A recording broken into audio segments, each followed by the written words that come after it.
Ladies and gentlemen, welcome back to the Guildhouse Weekly. This is, I believe, number 172.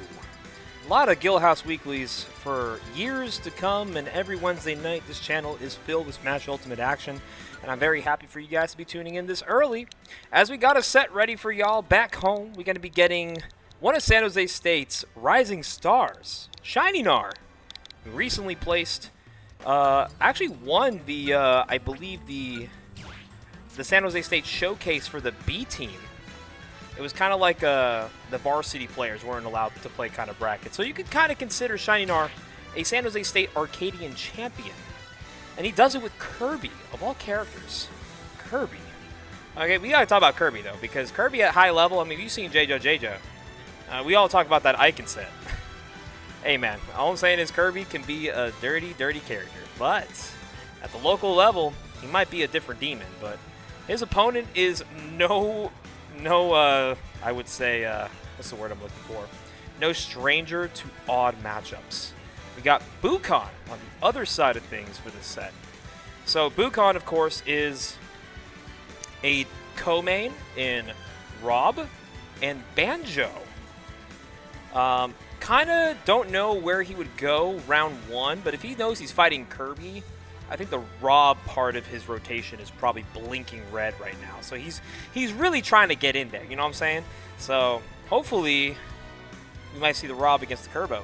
It's going to be a good round one. By the way, I don't know how I'm alive right now, because last night I TO'd a big 64-man weekly that took the lights out of me. And today I had to go get my tires patched, because I ran into 2 nails on my right front seat. I didn't think I'd get here on time, but luckily the tire stop that I went to, the auto shop that I went to, they had no wait. So the moment I pulled up and walked in, I was like, can you all patch my tires? They're like, we got you. I was in and out in like 5 minutes. Record time. I'm so glad that there's good tire shops out there. But, you know, we got to keep the wheels turning. Same way we got to get this bracket moving. Shinynar on the right. Very handsome gentleman. Like I said, showcase champion at San Jose State. Versus Bukan, the man ahead of Breakout Studios. Also plays a mean Robin Banjo. But for game number 1, Bukan opting to go Banjo. So I'm like kind of curious how this matchup does play out. I'd imagine it's kind of like the same way I think of like Kirby versus or Puff versus Banjo, which as a Puff player, my bias is Kirby does okay into Banjo. So I assume this matchup is pretty much in that same realm of even-ish realm. But Kirby has frame data that can outbeat Banjo. There's no frame 1 options, there's no quick options really for Banjo. So it's really just going to be a matter of Bukan really being safe in disadvantage. Because Shinynar is also the type of player who's not afraid to let it rip. As you guys see, so much damage already accumulated early on in a back air to clean up that first stock. He did that in 45 seconds. But of course, Banjo, you already know, 5 Wonder Wings on deck per stock. He's got a fresh one, so he's got 4 more to use here. Okay, the Regal Blast. Gonna get a little bit of some damage here. Got the forward smash. Not sure if that was quite true, as maybe Shinynar had some time to shield, maybe get out the wazoo. Big damage right there on the Wonder Wing here. 103. There's the down tilts. Doesn't catch the trip, which probably would have been led to more. Oh wow. Just letting it rip. Same way with Bukan. Bukan also reversaling with a forward smash opportunity there. Will get the first stock off of Shinynar. Alrighty, we're off to the races. This is a matchup both, I'd assume people tuning in are probably thinking, what is this region? This is your round 1? Kirby Banjo? Kind of an insane poll for a bracket if you are either character, really. We do got a bunch of Kerbos in this region. We actually got a couple of Banjos in this region. Some of them are just not as active as others, but you put 2 and 2 together, I mean, this is a melting pot really worth savoring for, so I'd be kind of curious to see how this turns out for the both of them, because I think both these players are pretty equally skilled. And Bukan, another forward smash call out on the air dodge from Shinynar. And already Bukan looking to take this first game right now. Insurance is the name of the game early on in sets, especially against your first round opponent. Most people just got off their warm-up, so they're not really thinking bracket mentality. But if you're Bukan, bracket mentality is any time of the day. He is holding down disadvantage quite well. 155, forced to use a Wonder Wing at ledge there. And Shining R, great back air catch. We're gonna go last stock situation already. Game number 1. This is gonna be a close one. It's really gonna matter of where the power level, the power scale really teeters between these two competitors right now. There's the no tech. Spaced on the dash attack. Ooh, and Shining R a little close to the sun there. Now evening up Baptist percentages. This game's a lot closer than it should be right now. Looking to Wonder Wing the platform. Not going to quite find damage. Shining R reacting with the shield. Back to center stage. Regal into Nair. Can we get a third forward smash? Just as soon as I call it, Bukan already looking for that forward smash kill. The move comes out kind of slow, but in terms of like animation reactions, it's kind of hard. Hard read call out from Bukan, maybe trying to get a mash out on the platform.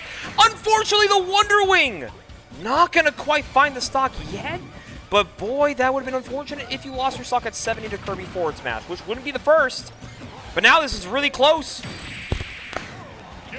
And just like that, I dropped the headset, and Bukan dropped the game. Shining R take the first one. Close battle, but Shining R bringing it all the way back. Very scary stuff. You actually fought someone in the title of an offline bracket recently? I'd assume it's Nanoash. Can you confirm that, Technowatch? Also, how you doing, Technowatch? My avid friendly Twitch chatter. I love Shining R, man. He's so happy. And he's also the type of player that even if he loses, he understands and wants to learn why he loses. That's a mentality that's kind of lost in like the new players, right? Because a lot of new players just feel like if they lose, they're just, you know, quote unquote, oh, I'm bad at the game. I don't know what I'm doing. Why am I here? Shining R has a mentality where he's like, if I drop a game or if I barely take a game, he's gonna think to himself like, what could I have done better? And even if he wins the set, he'll think to himself like, how could I have made that a little more in my favor and not too like, you know, far off to the side for either matchup. So players like Shining R, you gotta feel good for players like that, man. These are the type of players that are just looking to get good. Shining R has gotten 5th place out of Guildhouse, all right? It was not a 5th place that was like something to like, you know, brush your shoulders off. Taking some PR wins along the way, so this guy can be a factor. And just like that, speaking of factors, we're just trading blow for blow on the stocks. Fought MFA? Oh, no worries. Okay. Are you from Reno, Technowatch? I feel like this is actually like a huge piece of lore you just released. Say you just played somebody offline for the first time in the title.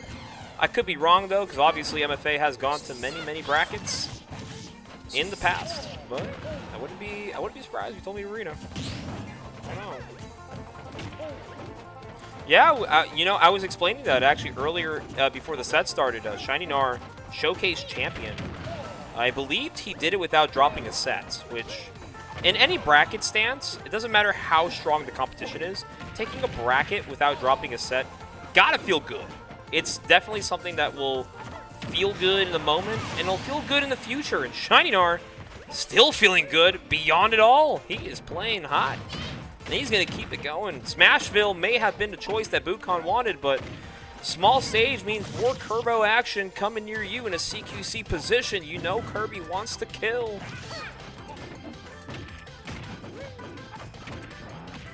Oh, got you, fam.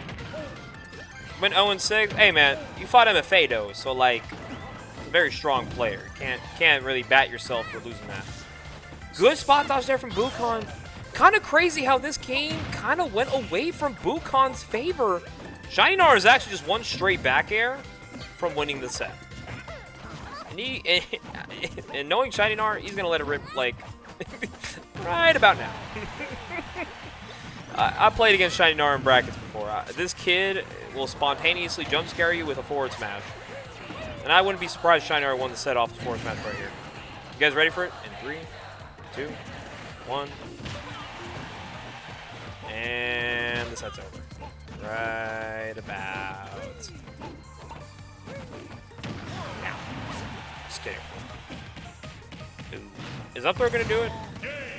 It does, just barely. Shiny Nar takes a set 2-0. Advancing on to winners round 2. Strong showing though from the San Jose State Prodigy.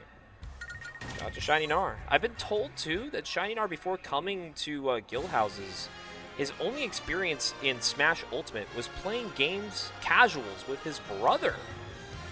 You gotta think about it, man. Like, he's never been exposed to the competitive scene besides playing his brother, and I mean that's just family matters, right? Like you and your bro just trying to bout, trying to see who's the better player.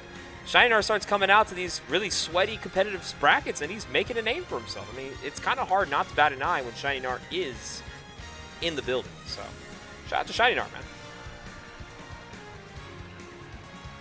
Hope to see Luis and Leo drunk again in Grand Finals. Well, I'll tell you this, Mr. Isnaoto.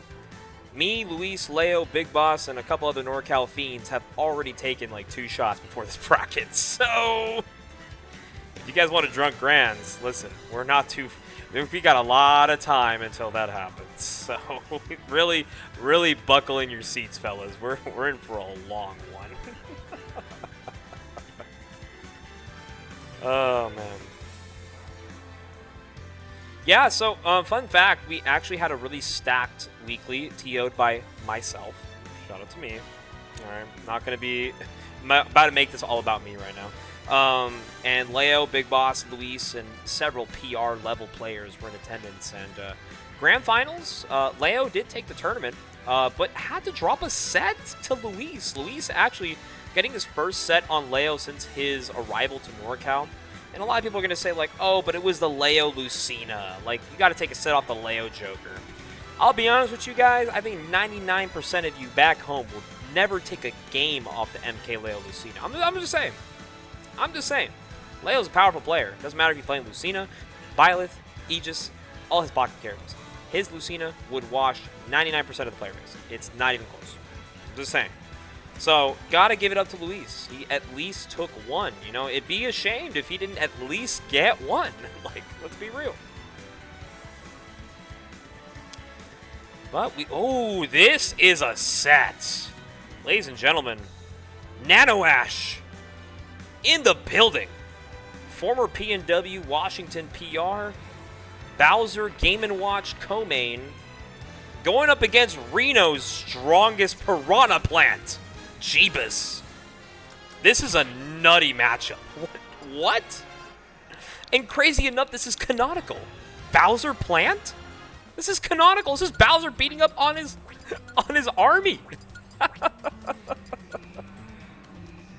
That is nuts. I hope you guys are ready for some Bowser plant. I don't think any of you guys expected Plant to be in this building. The last time NorCal had a notable Piranha Plant player come out to these tournaments besides Jibus was Norio, Japanese resident, who was in NorCal for a hot minute, managed to snag a PR spot in NorCal, maining Solo Plant. This is a character that came out day one of the game if you pre-ordered. Nobody took this character seriously, but there's still some Plant believers. Got any Plant believers in chat? If you're a Plant believer, press 1. I need to know. What happened to Norio? Norio returned back to his homeland in Japan. He is no longer coming back, sadly, but his visit in NorCal was something to at least be thankful for. This is true. Piranha Plant has got some results. For a meme pick of a DLC pre-order character, it's 2025, man. Plant is still a menace. We've seen Plant take C tiers. Which Plant took a C tier recently? Like last year? Like Lucky? I think it was Lucky. Lucky won a big tournament. Shout out to Lucky, too. Shout out to brothers, Lucky and Loaf. Are you guys ready for Bowser Plant? I'm going to just keep on saying it because this is a matchup I haven't seen in a minute. And this is a region infested with Bowser. So you just have to pick Plant just for me to see it. And you're going to see it to believe it. Nanoash, Jibus. This is actually Invader versus Invader, but Nanoash actually permanent NorCal in the meantime. He's actually an employed man under the California Stars.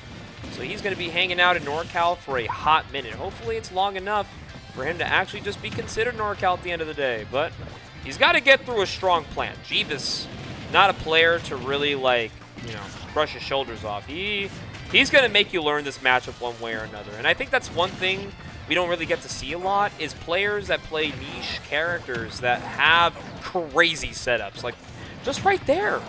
It's already 70% unanswered. Jibus looking strong. I think that's a big matchup check, too.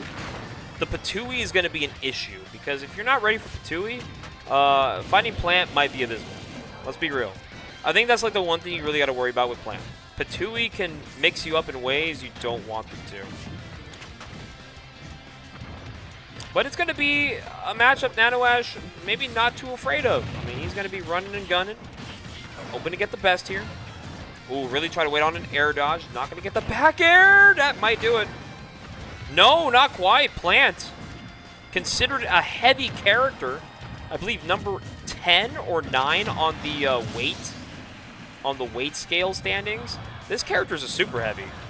Whether you want to believe it or not. Piranha Plant is a heavy motherfucker. And he can also pack a punch. Great downbeat right there from Jibus taking that one. We're back evened up a piece. And even with the poison, not really going to find the mark on this here. No damage there. Nanoash retreating, getting another confirmed. 47 on the Plant.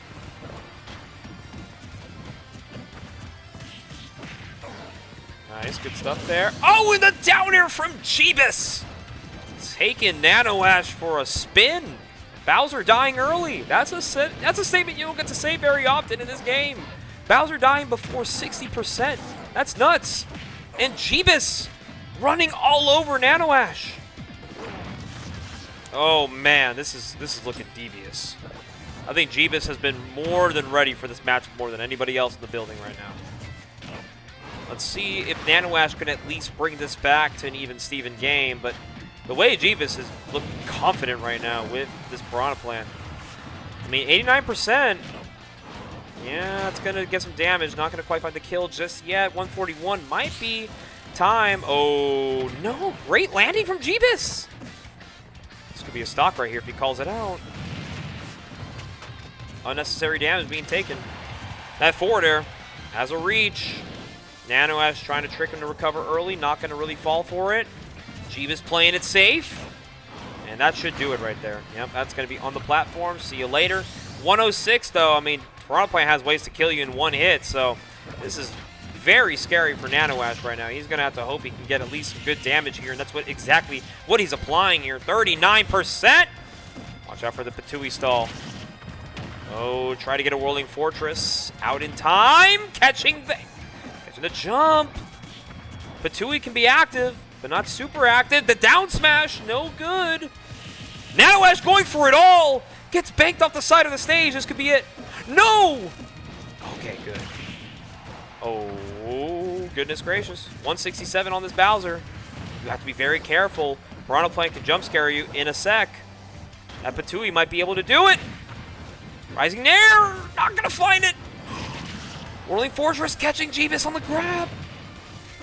The Flame Breath.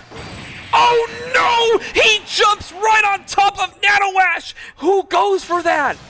A man of steel, Nanoash taking the game. Charging up smash for years. Jibus was not ready. Oh, man. And this is good for Nanoash. I mean, because also Nanoash recently did attend that big Versus Reborn we had last night in Sunnyvale, California. Didn't have a great performance. He unfortunately went out extremely earlier than he wanted to. But granted, the matchup spread that he was given was Min Min and Wii Fit Trainer. I feel like those matchups, if anybody just knows how to look at two characters and think, yeah, that's a problem. I don't think Bowser is enjoying himself against Wii Fit or Min Min, but hey, what do I know? I'm not a Bowser main. Well, we're going to run it right back here. Game number 2, Nanoash up 1-0. Jibus, though, very strong to start game number 1. I think the only issue behind that is can he close out these games that he's starting out strong in? Because Bowser's also kind of a messed up character, you know? These are both heavy characters that apply extreme damage. So obviously, Not going to take that long to kill, but it does require a few more hits than usual, considering the weight classes of these characters are pretty monumental, in comparison to at least the majority of the cast. Who was the Wii Fit? It was Lime Remix, formerly known as Lime Charlie. So Lime Charlie took a set over Nanoash at the UFNet. Not a surprising matchup to see Wii Fit win, but it's crazy to see Nanoash, a player who's always been so strong with a character like Bowser. You know, a lot of people write Bowser off as like one of the easier characters to like pick up and play, but you have to be a menace to think you can play Bowser at a high level, you know, at majors. And Nanoash makes his character work, so. We'll see, though. The Piranha Plant has been an issue, so I don't know. We might be seeing a Game 3 set for all I know. I see Nans in the chat. How you doing, Nando? I'm watching your kids play in bracket right now, man. They might have a good shot at making a big upset. But Nanoash also has been a player who... Oh, great call out on the forward tilt. Kind of a player who hasn't been as active in the Smash scene in the last, like, 3 months as he used to be. So, he may not be the same player, but it's Nanoash.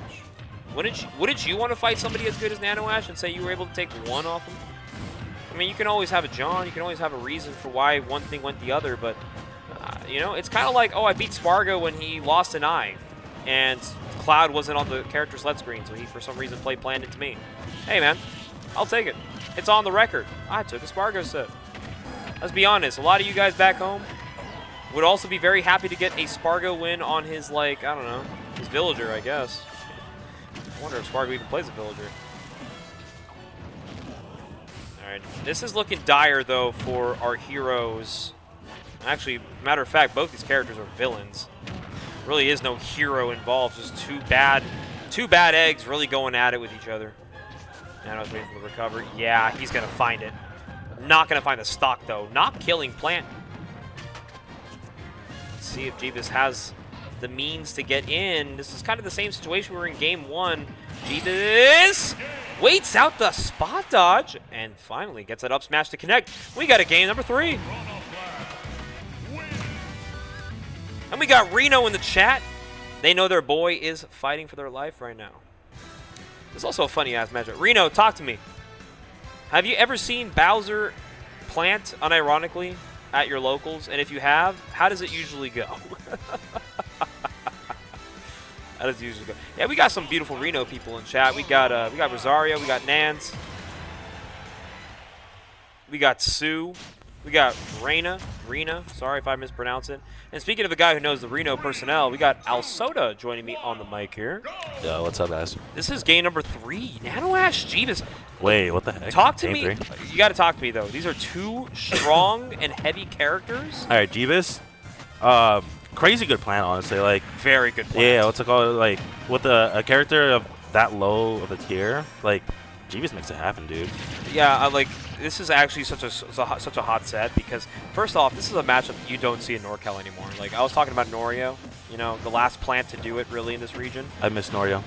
But now we got Jibus visiting from Reno, of course, alongside Slime Star, MFA, and Nell. Shout out Nell. Yeah, I had to play them round 1. Oh, really? Yeah. Did they beat you up? Was it close? Just say it was close. It was super close. Okay, Pat. See, strong opponents. Oh, maneuvered around it. That was a really good recovery from Jibus. That was really good. Yeah, Jibus actually not giving Nanoash a chance of recovery. I think Nanoash was kind of hoping for that on the early up B. Right. Ooh, good 2 for. Wow, that didn't kill. Interesting way to, like, move that. Okay. Made it back. Okay. Punish. Up throw, yeah. It's going to be some damage. Not a lot, though. So I was talking about how in Game 1, Jibus had a strong 2-stock lead, and then Nanoash brought it back on a hard up smash call-out. Game 2 was the same story, but Jibus didn't allow the comeback. So, you know, Nanoash has been playing from a deficit the whole set. I see. It's been really difficult for him to get in. I mean, I'm surprised he didn't follow and was able to, like, do a fair or dare off of that air dodge read. Yeah. But, I mean, still has advantage pressure right now. You know what a fee. Homeboy in the chat. We actually just got like all of Reno just chilling watching this set. It's a hot set. Gotta give it up though. We got Reno versus now a new permanent NorCal. New permanent resident. NorCal, baby. And I know he's been hoping to come back to NorCal as permanent, and he, in fact, made it happen. Yeah, I know a lot of us were hoping and waiting for Nanoash to come back, and he's finally here, guys. Yeah, he's such an awesome guy. Ooh, up smash. And Jibus catching on the roll, immediately calling out the spacing from Nanoash and gets the stock lead. I'm surprised he made it past that. Jibus might fuck around and take an upset for the first one of the night. Ooh, wow. That's a crazy shit right there. Literally dodged the side B. Oh, baby. Uh-oh. Okay, what's the option? Ooh, that's a regrab. Yep. Yep. Gotta be careful about this. All right. Man. I like how game 1 was a complete disaster and game 2 was also another disaster, but game number 3 we now have a bout. They're cleaning it up. They're cleaning it up, and now it's really just down to which heavy is going to exploit the character the most. Oh my god. Okay, fair. Yep. It's big damage. Nanoash, all of a sudden the engines are revving, the brain is thinking, and lo and behold, Jibus has to find a way in. Okay, good dash attack. Oh, good Matui, fair. Oh my god. Oh no, rolls into Flame Breath, takes 30 for it. Well, not gonna kill, not gonna kill, not gonna kill. But the next one will. Jibus has to be very mindful. A lot of moves from Bowser, can find the opening. Nanoash patient finds the get up. Yeah. And the upset gets stalled. Jibus not able to clean it up, but Nanoash very tight, close set. Takes it 2-1. Jesus Christ. Hot sets already early on the night. We had Shiny Nar early on round 1, and now we had Nanoash Jibus. I mean, this bracket, strong. I mean, I know a lot of you guys are probably here for 2 guys named Leo and Big Boss. Who cares about them right now? Let's talk about Reno. Those are papoos right there. Let's talk about Reno. Let's talk about Nanoash. Let's talk about NorCal PR. Let's talk about NorCal Unranked. Yeah. Like this bracket has surprises. This whole month has been like the most active I've ever seen it be. Yes. And like obviously because Leo and Big Boss are here, but in general, like this is a really good showing for everyone because not only is this like everyone's playing the game, everyone's getting those games in their sets, but this is also like an opportunity for people to like shine and like hit their peaks. 100%. You know, I don't really get to see Reno play a lot, obviously, because as a person myself, every time Reno visits Guildhouse, I'm always not here. So unironically, I almost didn't come again today. I actually had 2 nails punctured in my tire. Oh. Luckily, I went to a tire shop not too far from here, and they took me in without a wait time. So I was in and out in like 10 minutes. And I looked at the time, and I was like, I can still make it to Guild. That's huge. Probably can't play bracket, but I'd probably rather not. You're still here? I'm still here. That's what everyone wants? I think that's what everybody wants, at least. We got some beautiful Reno folks in the chat. I see you, Nans. What's up, boy? I see Yuri. Shout out Yuri. Yuri calling you the GOAT. You already know. We got Ezra. You moved to Reno? Oh, man. Oh, man. Watch out. Uh-oh. Uh-oh. Y'all got a second Sonic now. Uh-oh. Uh-oh. Y'all got more Sonics than Reno? Hey, I'm excited. Most Wanted 3, by the way. I know it's a long way from now, but shout out Nans, man. Why not promote it now since it's early? We got Reno in the building. It would be a shame. It would be a shame if I didn't promote it. Shout out to Nans. Shout out to Reno. We have Most Wanted 3 happening early August. I believe August 2nd. Right, yes. I already pre-reg. I was like the 4th person to pre-reg. I told Nans, the last time I was there to commentate. But I was kind of low-key sad that like I didn't play the bracket because I'm like, oh, low-key, I could have played some of the Reno guys. Could have been lit because I could have gave y'all some Puff games. Right. I know y'all got a Puff, though. Shout out to Locke. Does Locke still play in Reno? Because I think Locke is the only Puff I knew about in Reno.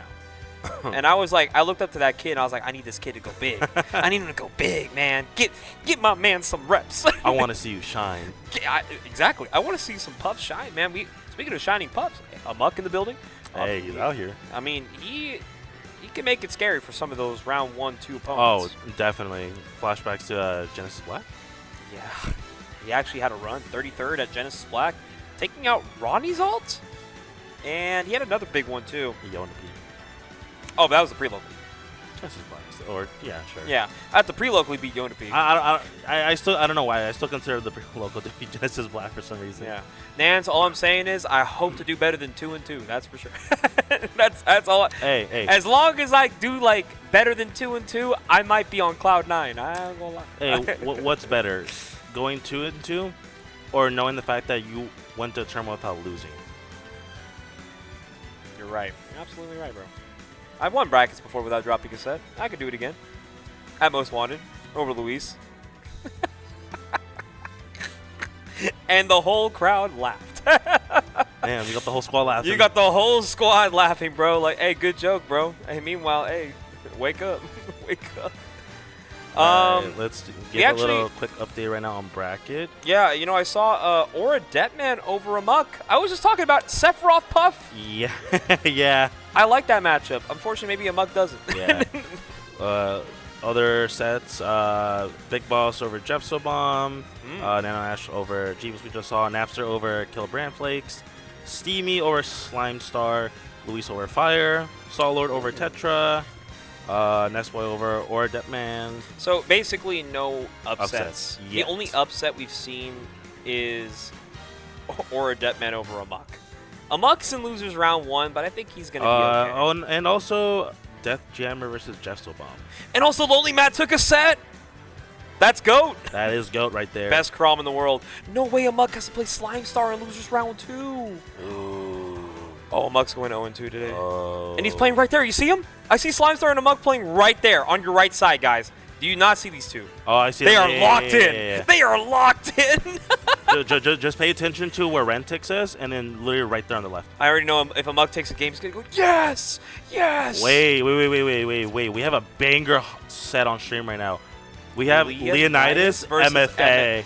Okay. A repeat of Genesis Black. For people that don't know, Leonitis did take it over MFA at Genesis Black. This is not rigged seeding. I did not do it, guys. Don't look at me like I'm a bad guy. don't look at me like I'm the bad guy, man. All I'm saying. Please don't do it. All right, now here's the real question. Are we going to see the same thing happen again and Leonitis take it? Or is MFA going to, even the set score? I'm going to jump scare somebody really quickly. I know there's a watch party for this weekly right now. Oh. Hi, Base Mage. No way.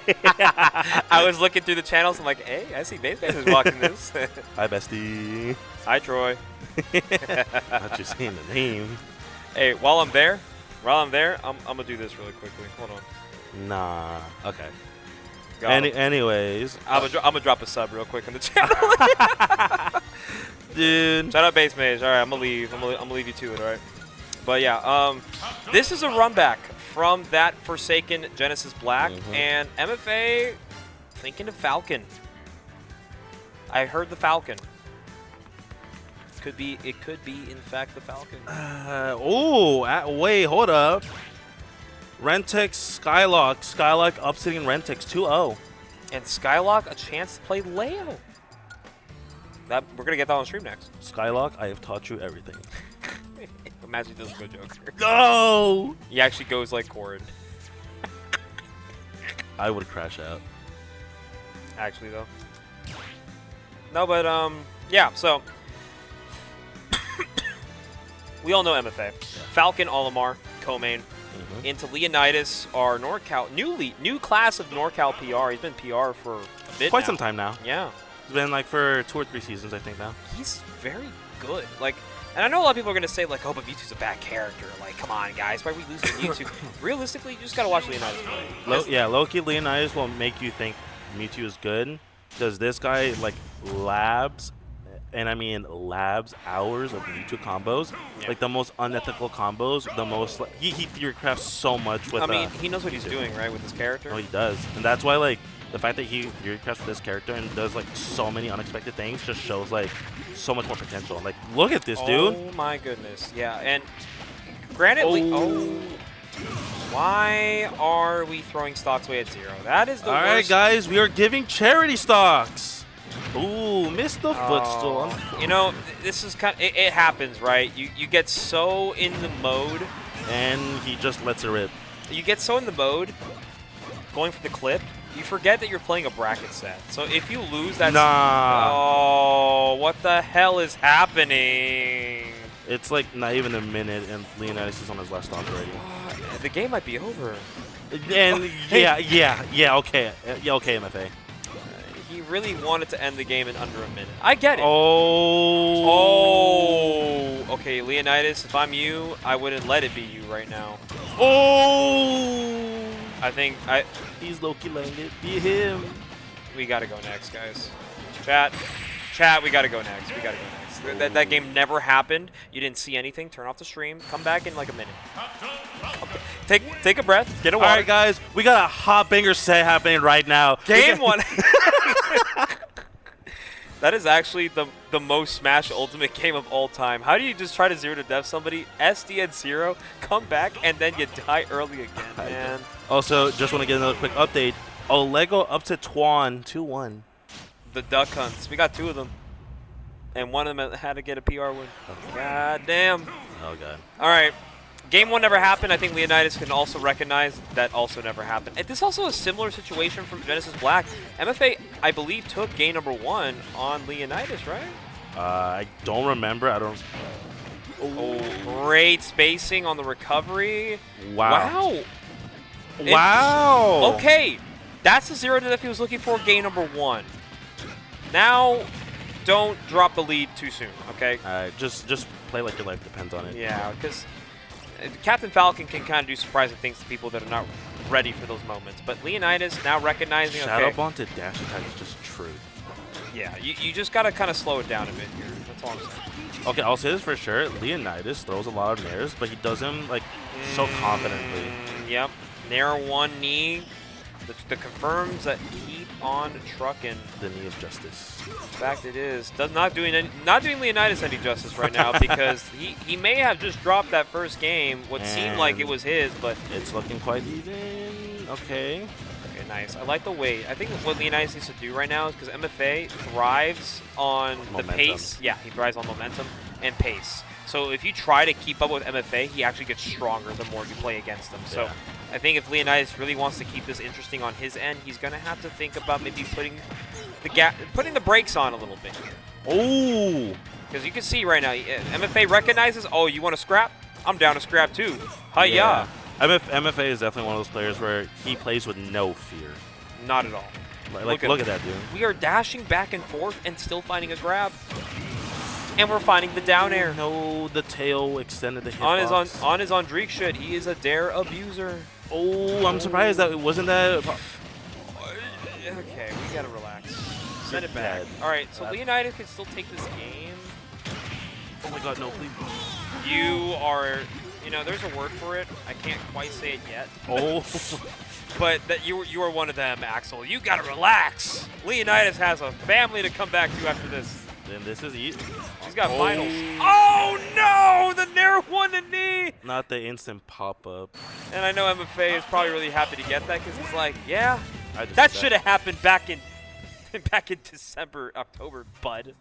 That should have been my set back then. I have a match? Okay. All right, Alsoda is going to be leaving me momentarily. All right, guys. Don't worry. You are in safe, trusted hands with none other than Mars Bars. Hell yeah. Not only do we have some very strong competitors, we also have some very beautiful individuals in the building. Everybody coming out to watch the homies play. I mean, this is a big bracket. I believe we've peaked over 60 people for today's weekly. Very fun sets all around. And I think Amok is crashing out on the right side of your screen. He's talking to Nessboy12 because I believe he just lost to Slime Star. Not a bad loss. The craziest part is this is a bracket where if you don't take your winners round 1, your losers round 1 is harder. It's just that kind of bracket, ladies and gentlemen. So Amok definitely not happy with the way things have been going for his schedule, but hey, I know Reno's happy Slime Star took down the man, the myth, the legend, Amok Jigglypuff. Sitting on the stream, he looks so dead and hopeful. But we got Skylock waiting patiently for his opponent by the name of MkLeo. This is, I believe, a first meeting between these two, of course. I'm kind of down to see how this one portrays. And for the rest of you guys back home, I hope you guys are enjoying the stream, watching the sets. We've had some entertaining sets. We actually had back-to-back Reno sets going pretty crazy. Jibus almost taking the upset over Nanoash, and of course MFA getting his revenge on Leonitis in probably a set nobody wants to remember. I'm gonna be honest with you, I don't even think Axel's like quite happy with how things turned out with that one. I think Leonitis has had it in the bag. He just kind of got lost in the sauce. Sometimes you know, Future said it best, man. You get lost, you get too much sauce. You're gonna get drowned in it.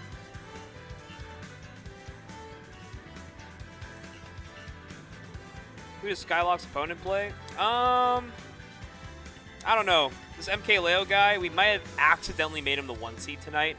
For all I know, he probably is an O2er that plays, probably plays Villager.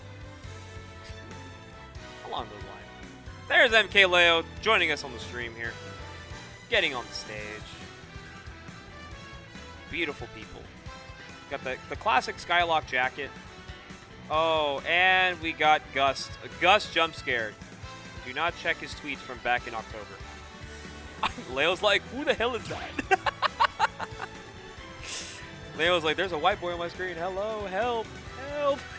All right, enough of the chitter chatter. We all know MkLeo. We all love him. He's been visiting NorCal for the last couple weeks, and he has not lost a tournament since visiting us. But he finally has dropped a couple sets. MKBigBoss took one in the last Guildhouse, and some very funny matchups chosen by the two of them. But Louis Money last night took one over the Leo Lucina. And I was talking about it earlier, talking how a lot of people might not credit that as a good win. But I'm going to be honest with y'all, 99% of y'all in this bracket, in this chat, in this world, would wish you had a chance against MkLeo's Lucina. No glaze. I might not be working at Krispy Kreme, but payroll paying overtime for me to say that. I got the glaze on deck, buddy.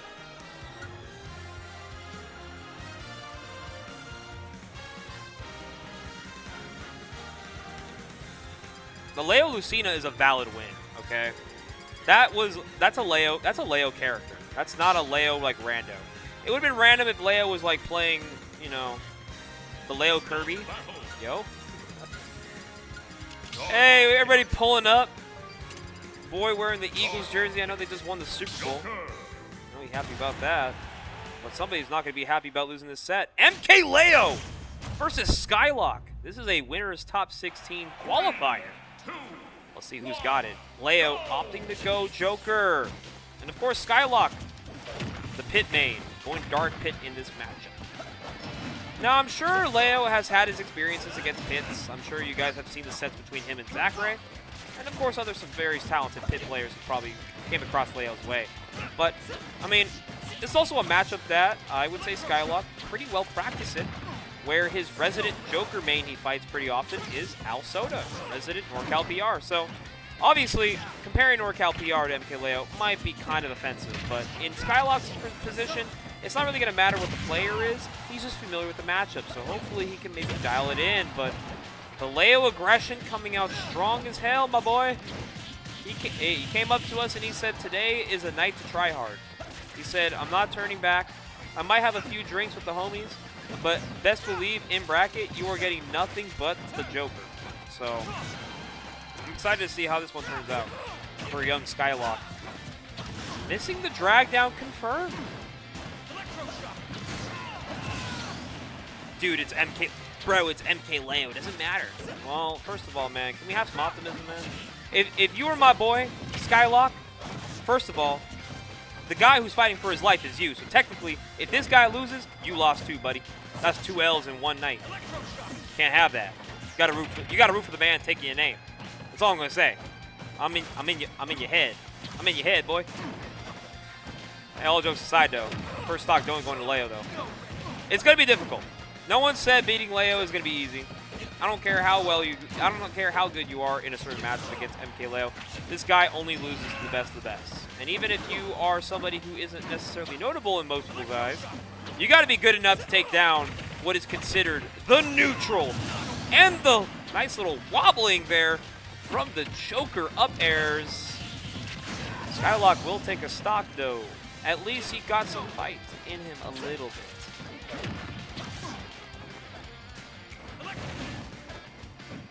Where's the MK guy coming from? I think he's a visitor from Ohio, Sue. I know he's hella from Ohio, let's be honest. Life's not all cookies and cream. He said, you thought fighting Leo was gonna be sweet? This shit's sour. Sour Patch Kids. Leo gonna edgeguard you real soon. These electroshocks really not doing much for you, buddy. You got to rethink the game plan. That's a 2 stock for Leo, game number 1. Why'd we get a crowd all of a sudden? There's Alsoda in the background. I think he's just happy that Hayden at least took a stock. There's player. Hey, look, he's smiling though. He's having a good time. Let's be honest. If I fought MkLeo to bracket, I know my ass is getting bent and destroyed. But you gotta at least be happy you got the opportunity, because not many people could say I went to my local today and I had a chance to fight MkLeo. Don't check how it turned out, but it gonna happen. Sean, you're so right. Send Victoria in. Nobody knows Victoria is actually just as skilled, if not maybe more skilled than Skylock against MkLeo. Those who don't know about the Victoria Smash Ultimate gameplay, be known. Be ready for it. But we got Hollow Bastion here for a counter pick. This is probably one of Hayden's favorite stages. I don't know necessarily. Oh, what are we doing? We're getting starstruck right now, ladies and gentlemen. We are dropping stocks because MkLeo's aura is just too powerful.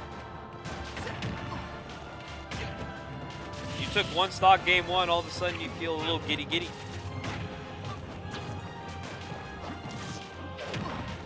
Yeah, we might need to pack up this Dark Pit real soon, am I right, chat? You should have just went Ike. Oh, man. Hey, Gus, you still in the chat? I think Hayden would have had a better chance with the Ike. Thoughts? Those who know. Oh, man. Yeah, this is looking dire right now. Game one is just like, it's just Leo trying to collect some data on you. Game number two, if you don't take the first one, just don't even try winning the set, bro. Look at him go. He is absolutely all over Skylock. Not letting my man breathe. Our set will finally go away in a moment. You get the stock, though.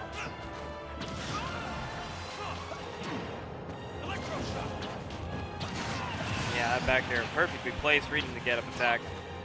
Leo is on one, ladies and gentlemen. Rebel's guard. You know he's looking for that Arsene early.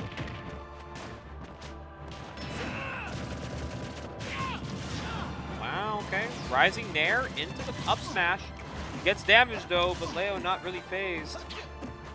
Once this Arsene comes out, I already know dire straits are approaching for Skylock, and I mean, if you're gonna stay off the stage long enough, you're not gonna really see any happy days. Next hit will bring out the Rebel. Yep, there comes the Arsene. Tetracon in place. Skylock, it was nice knowing you, fam, but that is a 3 stock. Okay, moving right along. And I know Victoria probably would have taken a stock. Am I right, Sean?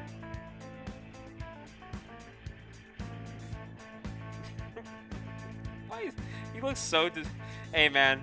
If you're gonna go on stream against MkLeo, you gotta at least put on a fight. Hayden, I see you. I know. Look at me. Look at me. What are you doing? What are you doing? What are you doing? Take at least 2 stocks. At least 2 stocks, man. What are you doing? Victoria had a better chance. What are you doing? Anyways. I want to see the actual. All right. Well, that's MkLeo making it to winners quarters. I'm gonna try and slide in May. Let me buy you a drink. Hey, man. The drinks are always welcome. And I got you with one, too. Don't worry, Nance. I know we're going to have a good time when you come out. I told you, this is my first time ever at Guildhouse where Reno and I were in the same building. So it's a rarity to have the both of us happen. But if I can catch you, Nance, I swear to God, if I find you, it's going to be a good time. I already know. Bring the rest of Reno, too, while you're at it.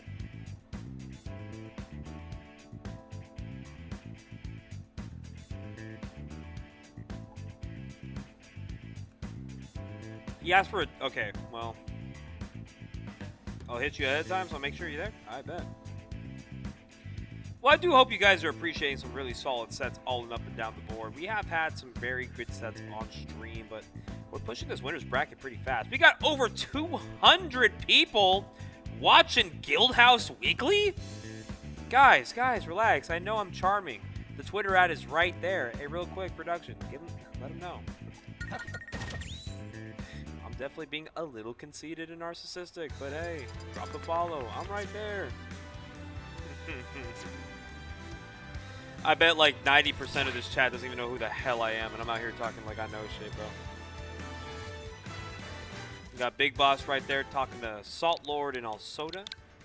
follow along with Jibus. Shout out Jibus. And of course, shout out Jalen Hurts jersey right there walking through the stream. Eagles are Super Bowl champions. And just like that last set, it hurts to see Hayden Skylock get dropped like a goddamn fly.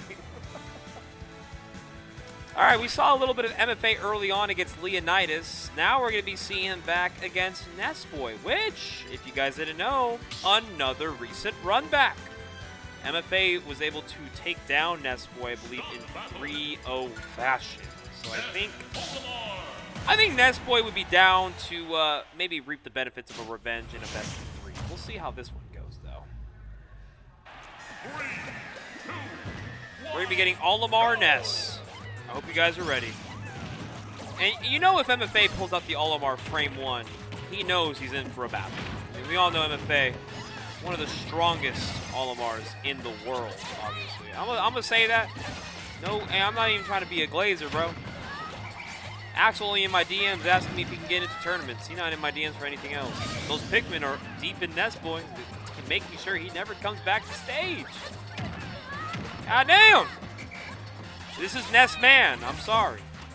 Nessboy recently turned 21. I think he needs to do a little bit of a rebrand because he's no longer a kid. He's a grown-ass man. He actually drinks some apple juice at the bar recently. So he's always down for it. But the MFA Olimar, it is packing. Purple Pikmin galore. 2 stocks in 48 seconds. An answer needs to be found for Nessboy because we might have to just go next after that.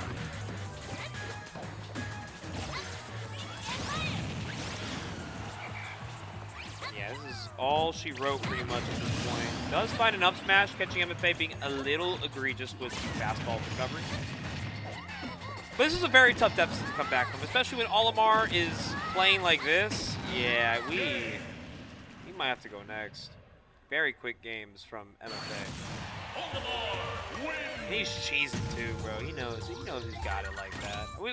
We can't even like pretend like he ain't got it like that. You know what I'm saying? I know MFA is a good player. Winner of this, I believe, fights MkLeo. So I think, you know, MFA is down to get an MkLeo set tonight. Am I right? I got no bans. Exactly, bro. You already know that's the confidence level Axel brings to this bracket, man. He's like, I don't really care where you take me, bro. Just know that Olimar is still coming for you, regardless of stage. Let's see if the small battlefield counterpick might do a little something here for Nessboy. That first game happened too fast and a little too soon, but adaptation can always come in many ways. Many factors! Let's see how we got this one going right now, 72%. The power scale from Olimar is nuts because, like, he's a character that can kind of eat a lot of, like, weak hits because of Whistle. But damn, if you are just not ready to like be prepared for the whiff punish out of Olimars with these Pikmin, you are going to be taking a stock to the face. Look at this purple Pikmin lineup too. Axel's got freaking kill confirms out the fucking wazoo. But good spacing though from Nessboy. He actually is avoiding a lot of these tragic hits. Whoa! What is that? Nessboy! Jab into down tilt. My man killed him off of simple hits. Nessboy finding adaptation quite quickly in this game number 2 right now. Hold on.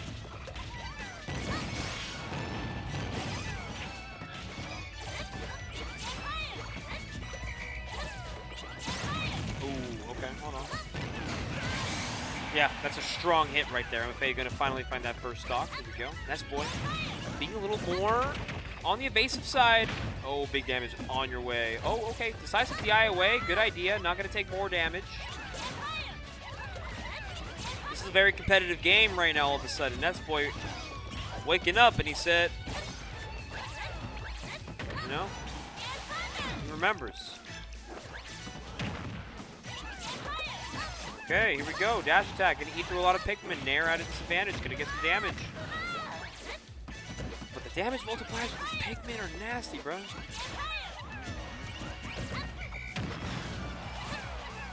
Oh my goodness. I understand it now. Watch out. These back airs are gonna kill. 97%. Not a good spot to be in. But I like that Nessboy is at least holding back a little bit, knowing that if he doesn't got the confirm right off the rip, he's going to be patient. But MFA prepared to get the punish. The stock taken right there from Nessboy. Oh, and he catches him with the PK fire and lag. Doesn't find the stock. Oh, this is huge. 57 off of a few hits. Back throw not going to kill.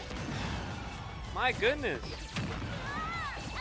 And MFA is back in center stage, and he is locked and loaded with one purple Pikmin. Finds a dare. Not gonna find the stock. Oh, it might be curtains real soon, folks. Hold on. I might believe in the Nessboy comeback right now. Hold on.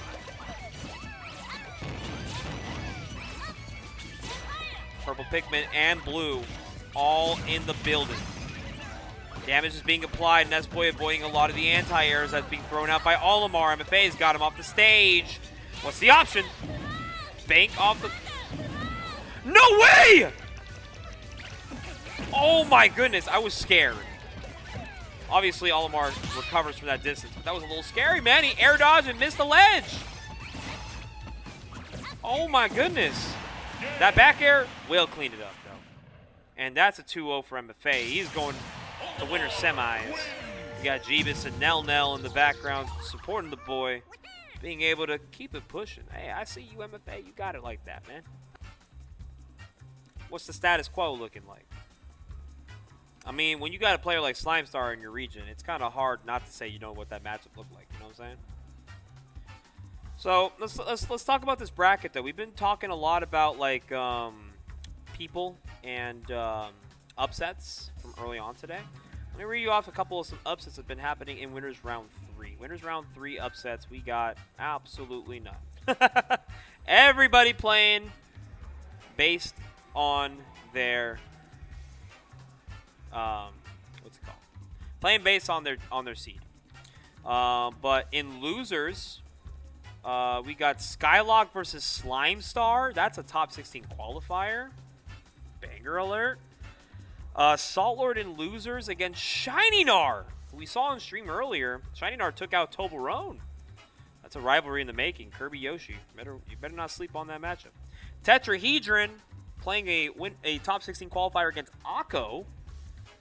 And in losers, you wouldn't believe it, Nanoash and Twan. A set that happened last night where Twan took it 2-1. He's got to do it again, but in losers of the Guildhouse.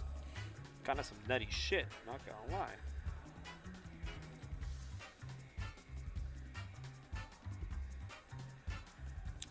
We got a lot of interesting sets here.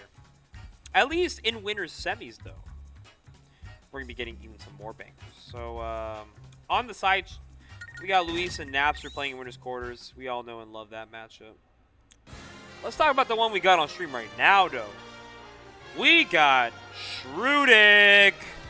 Finally gets his chance to play a set against the Invaders. He's going to go up against MkBigBoss. MkBigBoss. You already know the man, the name, everything that's worn on it. It's going to be a good one. Shrewdick has been talking to us that he feels like he's a big fumbler in brackets because he just hasn't been able to reach any of the MkLeo or MkBigBoss packet routes. I understand, though. Like, a player like Shrewdick, he feels like, I got to at least get one set against these players. You know what I'm saying? But I know Shrewdick is at least pretty happy, pretty content with at least making it far enough in this bracket to at least say, hey, I at least get one. Winner of this fights Louis Money or Napster, by the way. It's a very interesting draw. Alsoda back in the building. I know you're waiting on Q to fight MkLeo in quarters. I know, you chilling right now. You chilling. But before we see both of y'all play each other, are you gonna go Joker again? Or are you gonna go Roy? Let's be honest. You want me to be completely honest? You're gonna go Joker. I'm going Joker. You have to. The Ditto has to be done. It has to be done. And that's like, not a bad Ditto either. It's not. But it's also like, this is possibly the only time I'm ever gonna get this chance to play Leo in the Ditto 2. Speaking of a time to never happen, you know, Shrewdick finally getting his opportunity to fight against the Invader. and gets MkBigBoss. This is true. He has a set win in Inkling Rob against Louis Money's Rob. Do you think that might be enough to get through this? To be honest, Might be no. scary. Only because from my experience playing Big Boss, That's true. You did take a game off Big Boss in the versus bracket. Shrewdick's game plan isn't really much of taking advantage the way Big Boss likes to play. So I feel like Shrewdick is gonna struggle a little bit. Okay.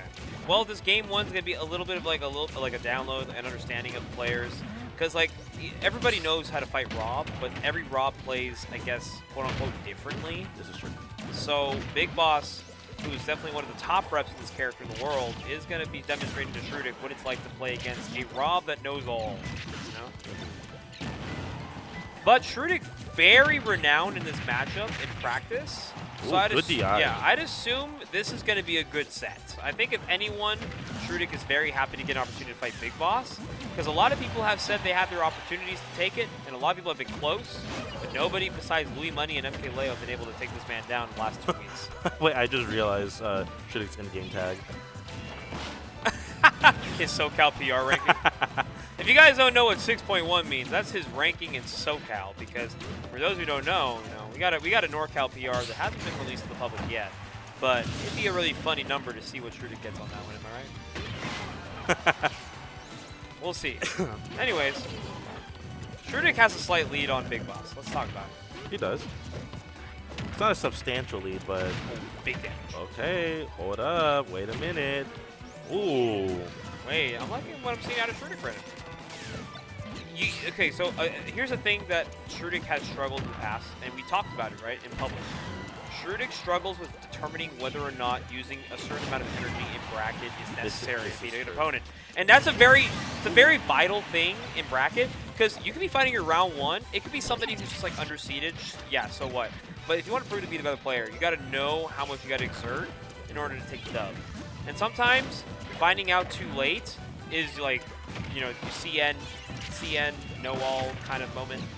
But Shrewdick kind of finding a good medium against Big Boss right now. He's going to take some hits against Rob, but at least he understands the neutral situation to at least respect Big Boss's recoveries and respect his neutral enough to make this a fair game. Good down to grab. Ooh, good mix-up on the Nash. Nice, good shield all the way. Saw the back air from a mile away.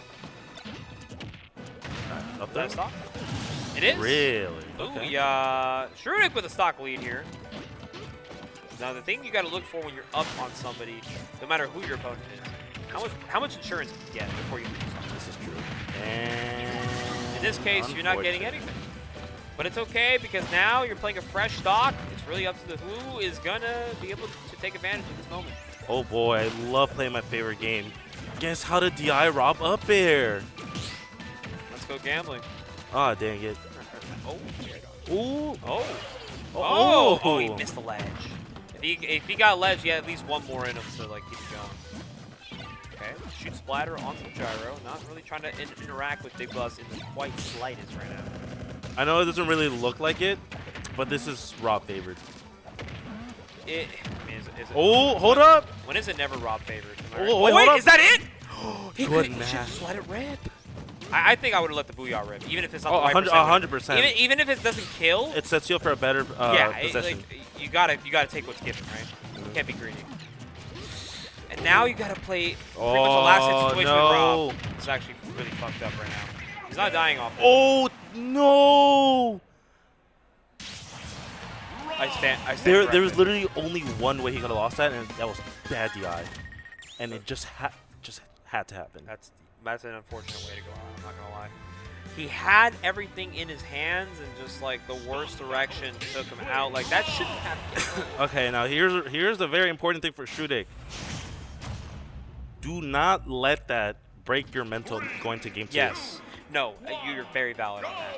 I think what players sometimes feel when they play against somebody like a top player, they feel like if they don't take game 1, why bother, right? But the fact is, it's not even that. It's if they choke the lead that they could have won, then it's just like, what was that? What was all that for? yeah.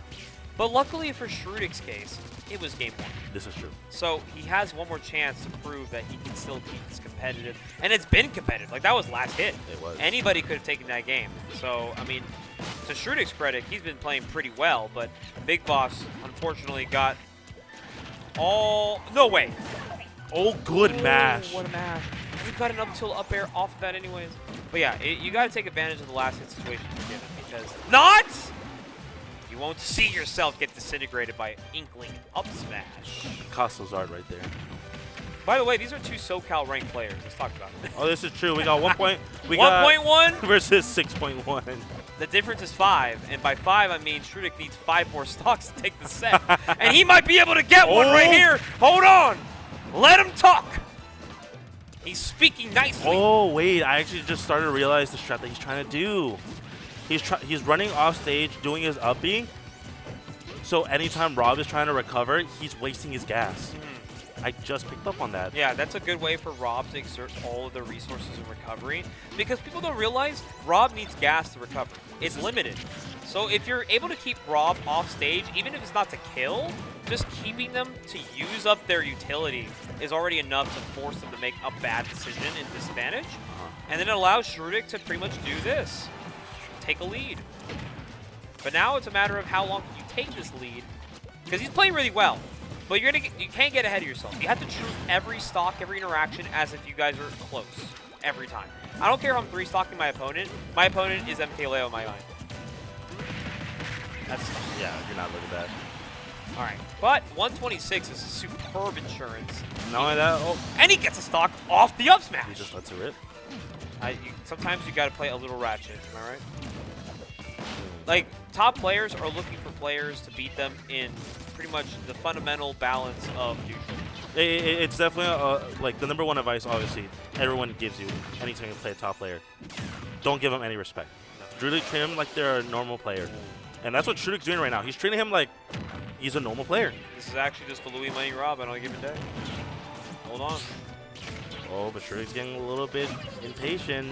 Not often selecting bad options right now, but you know, still doing some chip damage. You know, getting it closer to be in his favor, but I don't know. These little micro interactions that are happening are not going to Shrewdick's favor. You know, you got to tap in with what Inkling can do, right? In these CQC positions, like you want to at least get percentage off Splat Gun, off straight hits. You don't have to necessarily care too much about the kill. You know, Rob's gonna find his opening.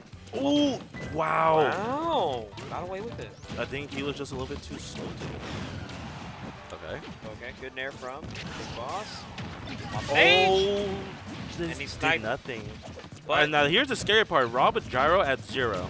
Okay, never mind. Gyro's gone. he's looking for something here. And Inkling can only do so much in neutral to where he's... Oh, hello? You want to talk about Ratchet. Oh!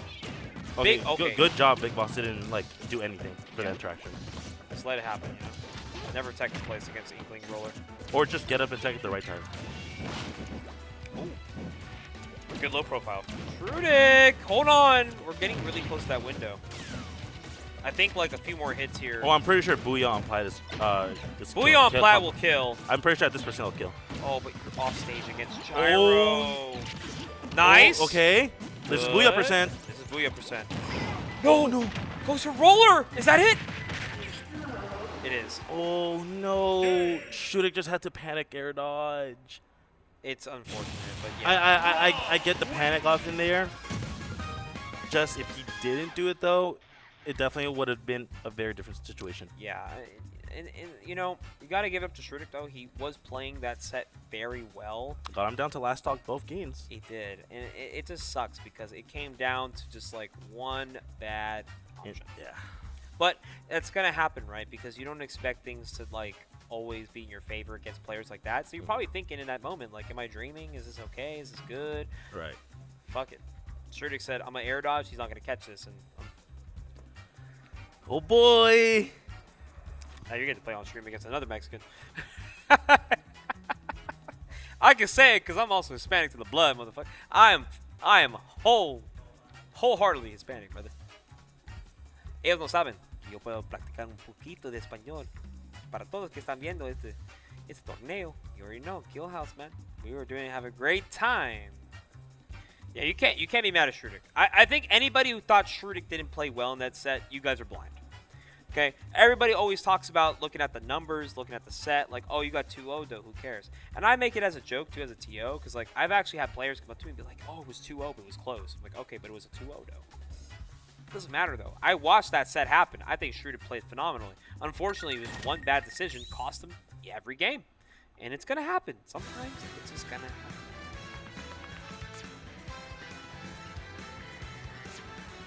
He needs to get better at Mario Party. Midas these spit facts. Somebody got to get the Mario Party set going down there. We need Shrewdick to know how to understand these topsy-turvy minigames.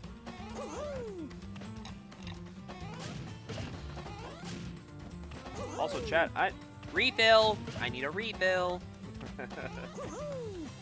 Anyways, hope you guys have been enjoying watching some Guildhouse Smash here. My name is Mars Bars, by the way. If you guys don't know who I am, I'm a commentator and a Jigglypuff main. One of those two is more atrocious than the other. But believe it or not, we are enjoying ourselves here in good old San Jose, downtown, First Ave. Come find us at Guildhouse, man. We've been here since Genesis, like, what? Genesis 8? Been since, like, G8 since Guildhouse has been hosting all these pre-local events, all these after parties.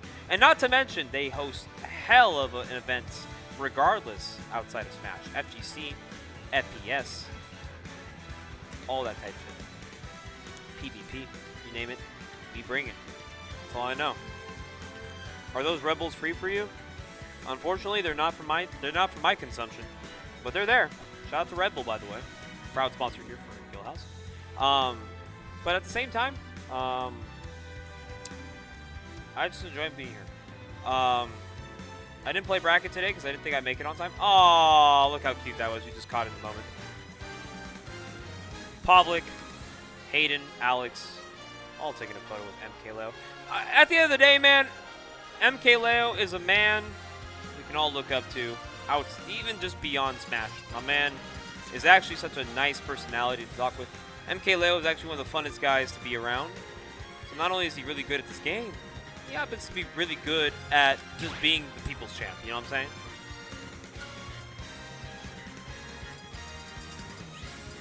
What's the Wario Byleth gameplay in the back? That's a great question. Because who the hell is playing Wario here? And it's not Gus. Gus at home, literally eating some honey bun. Perhaps an old VOD. Oh, you know what? That's probably an old. Oh, you're talking about the VOD in the background. Yeah, that's an old ass VOD. Hey, yo, Gus in the chat. He ready. That's crazy. Oh, it's Leo Gluto at Pound. Okay, that's a fire setup. Anyways, Joker Ditto. Yeah, Alsoda, NorCal PR in this region for years. Has always been a Joker. Roy co-main. Has played some other characters in brackets, such as like Pit, Hero. You know, he's played a multitude of characters. But if anyone knows, the Alsoda Joker does so much leverage in any bracket setting. And this is interesting too, because I want to see how a Joker Ditto plays out between, you know, MkLeo and local PR. How does it go? There it is, first stock going to MkLeo right there. Catching Alsoda with the Arsene still out. Hold on. Oh, okay. Oh, Alsoda, hey! Okay, he playing with a little bit of fire in him too. I know he wants to play really well for stream. I mean, he's doing a really great job at least kind of keeping Leo in these close quarters actions, but oh, baby. Leo is just on one. It is just so hard to keep up with a player of his stature because, like, my man could just look like any other Joker player at your local, but then he starts doing things to you that you just have no damn clue what the hell is happening on your screen. Like, you're probably more mesmerized at the option selects that he's doing more than just the fact that you are playing MkLeo at bracket. Back throw cleans it up for Alsoda. And that cleans it up for MkLeo. Full stock lead here.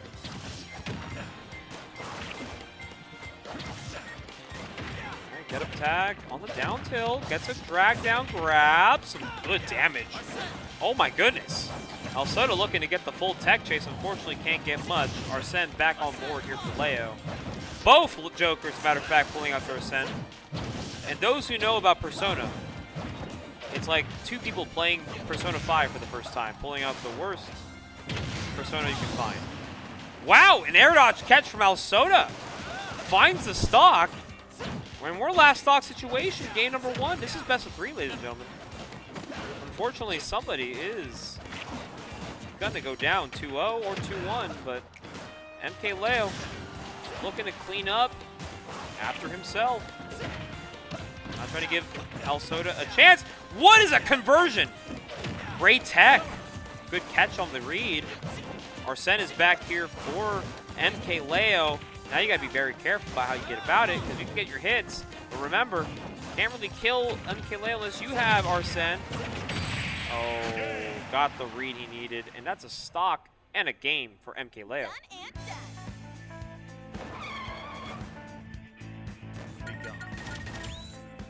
Is top 8 all best of 5? Yes. Top 8 will be best of 5. Unfortunately, this is a setting winners quarters. This will not be best of 5. I know. What is a conversion? I do my best, man. Unironically and ironically, I try to do what I can for the people back home. But MkLeo, of course, having a pretty close bout here with Alsoda. Alsoda switching out the school alt from black to white. No Michael Jackson in sight, but if we're anything like the 90s, this man is looking to throw it back. Here we go.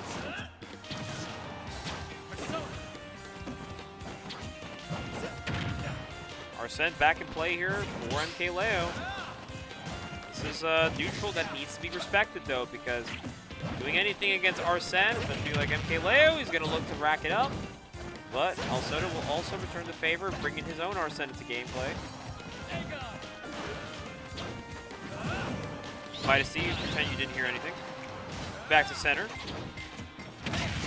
And the up smash call out from Alsoda, making the best of Arsene, taking a stock. Beautifully done. Okay, some good damage here for Alsoda. Okay, 28 is pretty solid. And we've been talking about insurance, man, all damn night, you know.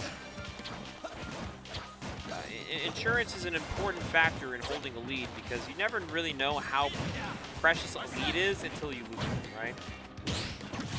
And so Alsoda making the best of it in neutral, getting all the hits he can find before it's too late.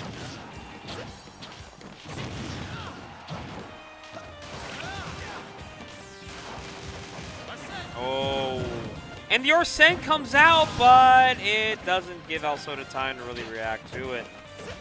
But 75% is taken on that second stock, so Alsoda's still looking pretty clean. Oh, big conversion for Alsoda. Or not for Alsoda, for MkLeo. Jesus Christ, 46. Cross stage. Good spot dodge on get up. This is awesome, man. Arsene out for Alsoda. This is huge if he can find the kill here. And with MkLeo having Arsene halfway charged up, you know it's time to bring out the Arsene Ditto. So, you know, Alsoda's going to do his best to at least find something. But wow, the neutral is superb from Leo's side. They even give Alsoda a chance to find a kill option. And now MkLeo threatening Arsene in this second stock. It's only a matter of time.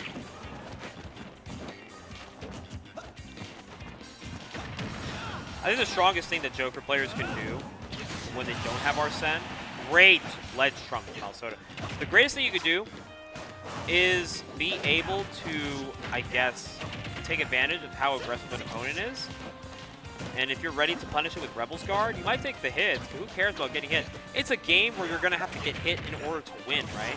So who cares about what goes down?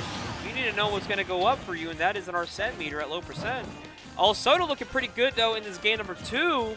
Looking to, like, wait out a little bit of his Arsene meter from MkLeo. He's doing a good job at it right now. That down air somehow still connecting. Oh, this is some big damage here for MkLeo, but now Alsoda has Arsene. Let's see if he can make the best of it, though. He's off stage against Leo. He's taking a lot of hits here. Air dodging into stage. MkLeo back to a good advantage state positioning. Looking to get in. Both Jokers fighting back and forth. A forward smash, letting it rip. Unfortunately, that's what's all the Arsene's going to write. And now both Jokers have to play neutral a little longer. But MkLeo, with that Arsene, pretty much threatening pretty much an appearance real soon. But I don't even think Leo is going to need the Arsene if he can find his kill. Great shield from Alsoda. Not a true confirm. Gets his way out of it. Oh, unfortunate. Did not capitalize on an air one. Off the stage. Oh, no, that was a grab. Great mash out from Alsoda, but it's not going to matter, though. You're off stage against MkLeo, and he is looking to take you out of here. The back airs are galore. No, the whiff grab. Still fine, though. Center stage has an opportunity to bring this back. Arsene is here for Alsoda. Is that it? Not quite. 180. You have to find a kill here. Oh, the non-techable. Smash is as wild as ever. Eh, Joker? That's it, brother. That's the set. They don't even know it's the best of 3. They don't even know it's the best of 3. It's a best of 3. It's a best of 3. Unfortunate.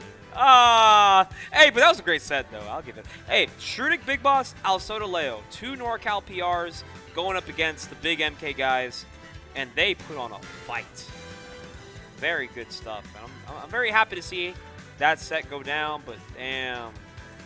Pretty tragic to see the untechable be the reason Alsoda doesn't take it to a game 3. That was a great set nonetheless. Got to give it up to the boys. The Joker ditto, looking pretty nice. It was looking pretty fun. Alsoda can't do anything else but be proud that he at least made it competitive. Other news, we got some big upsets and losers. Everybody pay attention. Top 16 is now solidified. Making it into top 16, we got Killa Brand Flakes over Olego in the Duck Hunt Ditto. There was a Duck Hunt Ditto for top 16? Come on, what are we doing? What are we doing? We also got Shattabot over Leonitis. Shattabot, of course, a player from the past, bringing it back to the present, making his name once again back in these Guildhouse brackets. Saltlord taking over Shinar. Skylock taking it over Slimestar. Skeletal over Jangy. Nanoash takes the run back over Twan. And Steamy Noodles over Rentex in the 2-0. And just like that, they're all in losers top 16. Skylock, Killa Brand Flakes for a chance to fight Shrewdick. Shattabot Saltlord for a chance to fight Napster. Steamy Nanoash for a chance to fight Nessboy. And Skeletal Akko for a chance for Alsoda. And just like that, ladies and gentlemen, we are now in winners top 8. And for everyone back home, I do appreciate you guys tuning in and enjoying the sets. I know you guys are having a really great time. I'm having a great time.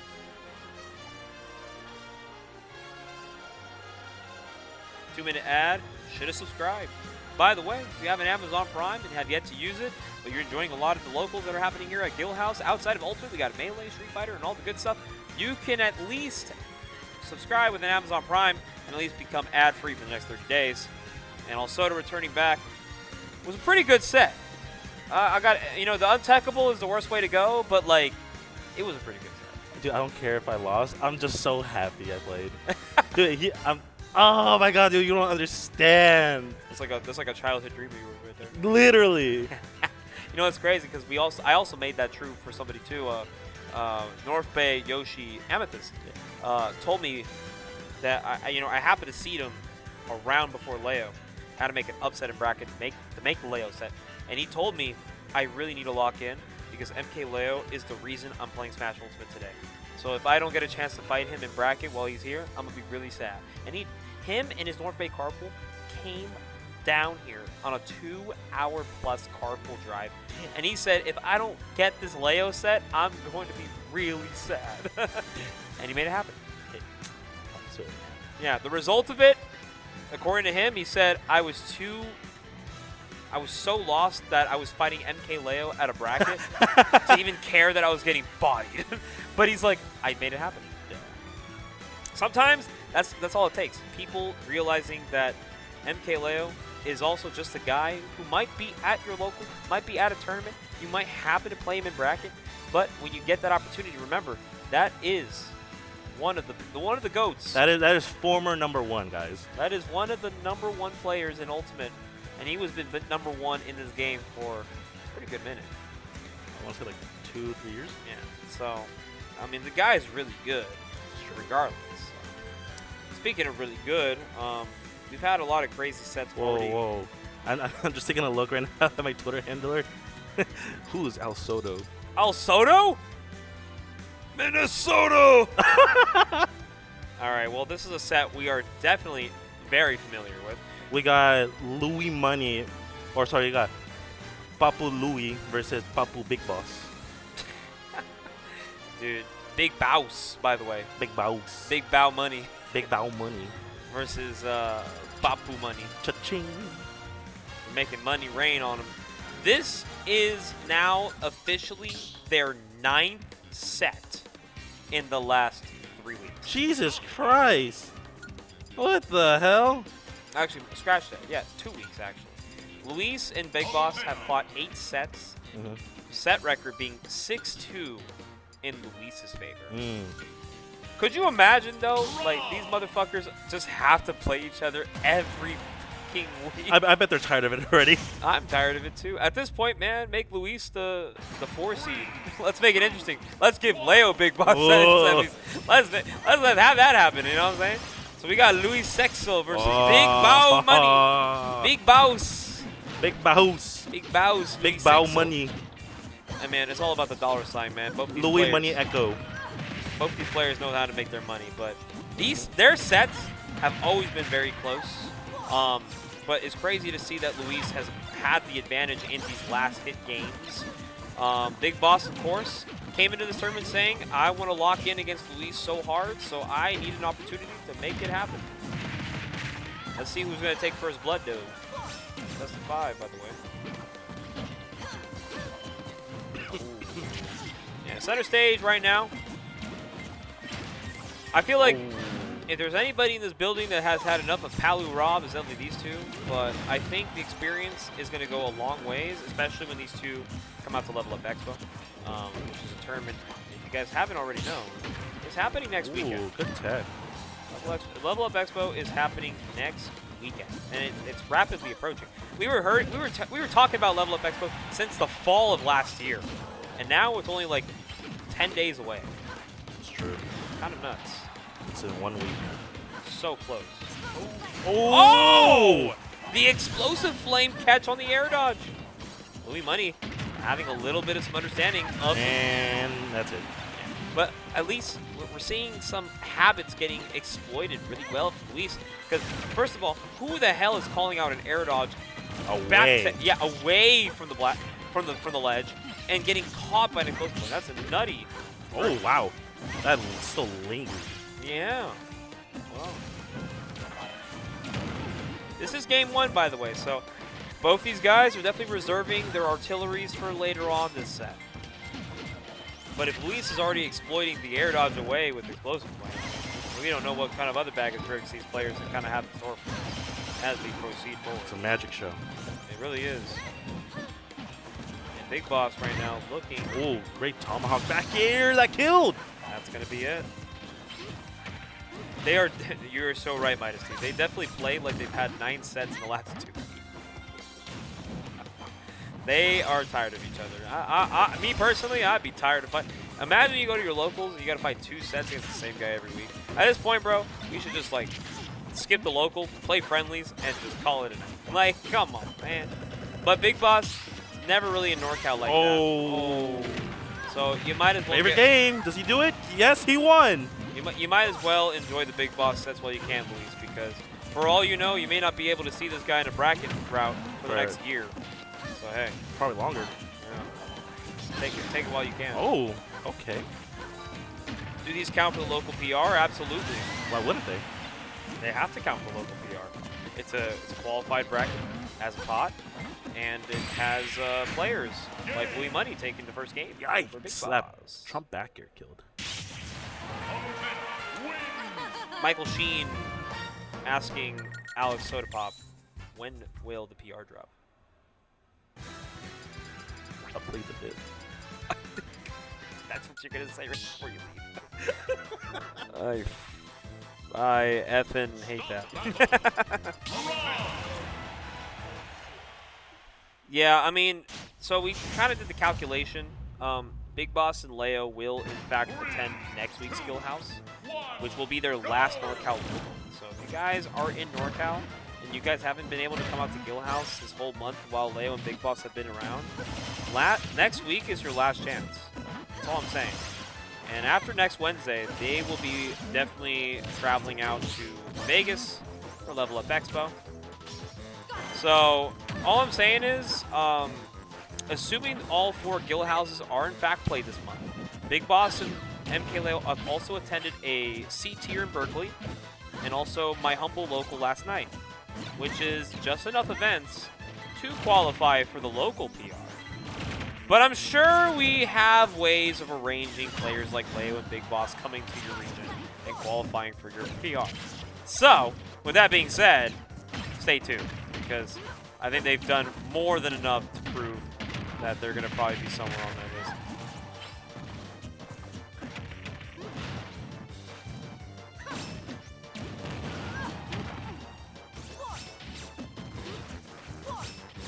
All right, but back to this game, though. Very close quarter gameplay right now. Big Boss, looking for an air dodge. Hey, gonna get caught with the drag down. Hits the up tilt. Does find a stop. Blue Money. Or not the first game, the first stock. My fault. Guys, if I start like falling apart commentary-wise, let me know, because your boy is also trying to run on some fumes. And he has no idea where he found them, but we are definitely running on fumes. I'm trying to make the best of it right now to give you guys at least some entertaining talk of the towns between some of your favorite players. The down tilt heard around the world catches him on the tech place. Down smash confirm right there for Big Boss. And there's Galore coming out here from Louis Money, looking to maybe catch a little bit of a shield poke. He's going to get the hit anyways. Really good stuff. I really appreciate that. Unfortunately, my boy Snorlax, we all know and love Snorlax. He's not here to assist me in the commentary tonight, as he's a busy man. He's also very tired from last night's events, but hopefully I can at least do enough for y'all to advance the games and, of course, the eye candy that we're witnessing in front of us. Good nair into gyro. Dodging a fully charged laser. Scary. Short hop grab, classic. Not going to quite find a kill because Rob is a pretty heavy character. We know this. We've been knowing this. It's not ridiculous. Going to catch the back air. Nair is going to do more damage. Still not enough to kill. Yeah, Big Boss shredding some lazy water there. Going to go right into Explosive Flame. Finally call it a stock because Luis now has an opportunity to go up 2-0 in the set.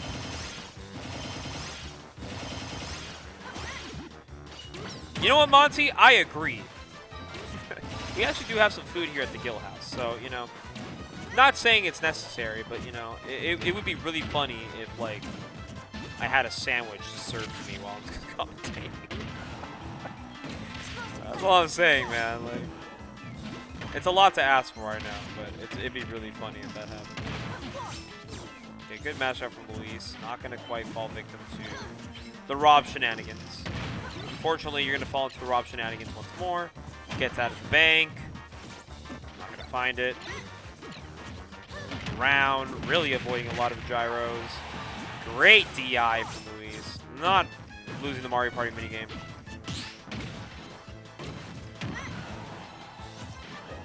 And back to center stage. Big Boss now holds the advantage state that he needs.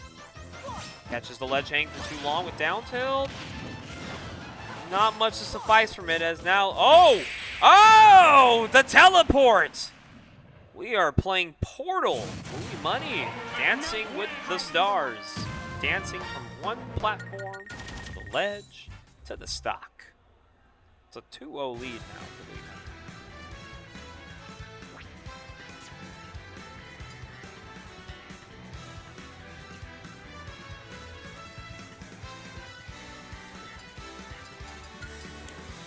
And while we're also awaiting the winner of this set, we also got some updates and losers.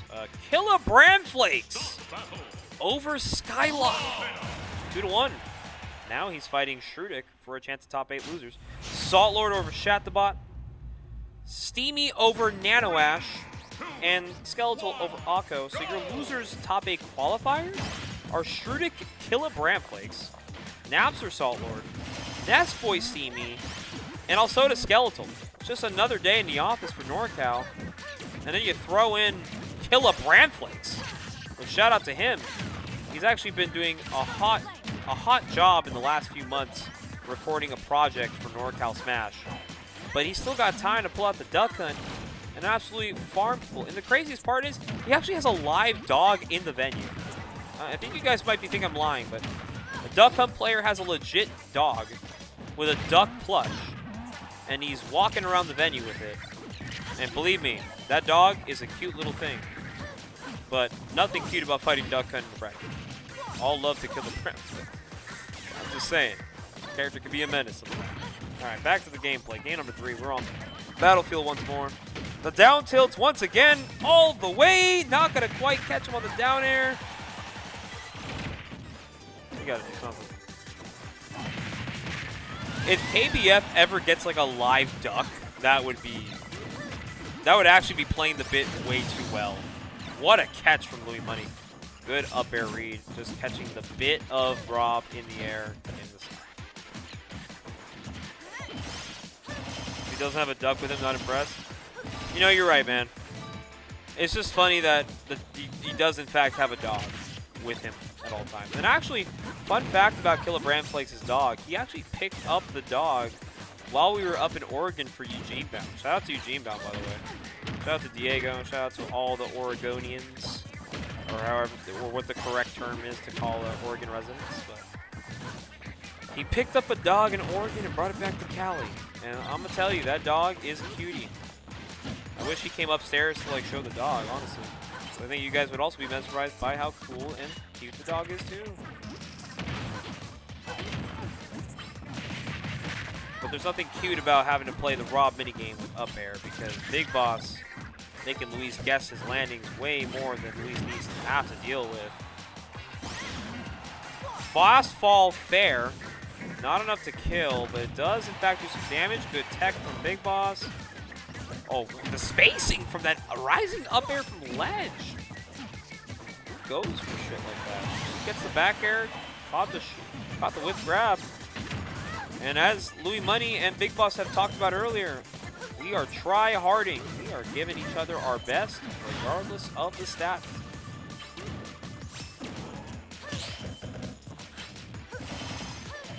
Oh, baby. Rising there.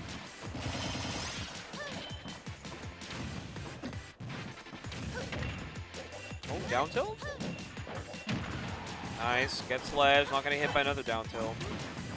Rob has a couple of anti-airs that can definitely put it away. A grab actually can also take the stock.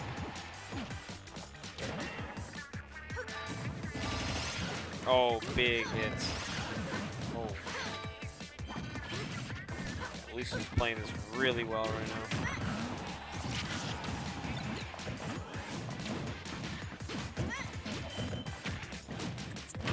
That's going to be it. Last stock situation, Louis Money.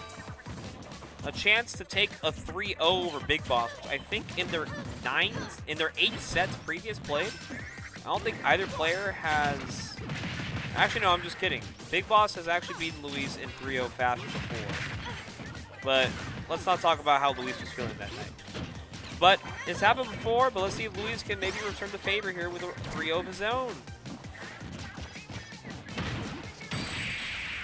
Is that going to do it?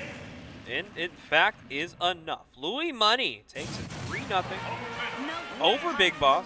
And Louis Money, once again, at the Guildhouse, makes it to Winners Finals. Hope you guys are enjoying that one. I enjoyed it myself, just as much, too.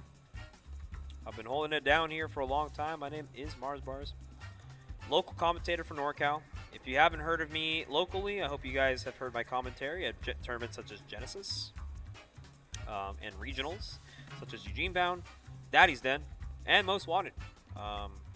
Doing my best to at least circulate my publicity in the West Coast, but even if you don't know me, I hope you enjoy me for the most part, because you only have to deal with me for one night out of the week. And it was a one night that I almost didn't make, so honestly, making the best of it and enjoying every set that's coming my way, honestly.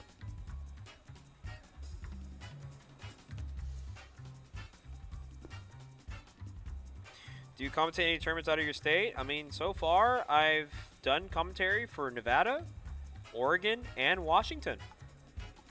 Looking to hopefully expand my experience outside of California. And of course, it's a difficult task, no matter how you look at it. Much love, Icon. Much love. Anyways, this is a set. MFA is up against MkLeo. We got it, guys. Any local TOs should hire this guy? Oh, please, man. I would love some more pocket change. Anyways, MFA coming all the way from Reno with the boys Jibus, Slimestar, of course, Nell. The squad of 4 coming from Reno. I know there's a lot of you guys who have definitely been down to be coming out here. Well, we're going to be getting some Joker Olimar, throwing it back to some 2019 meta. These characters have not left the tier list. They are still pretty good and in the hands of very talented players in each of the represented characters. We're going to see how this one goes in our second winter semis. Leo versus MFA.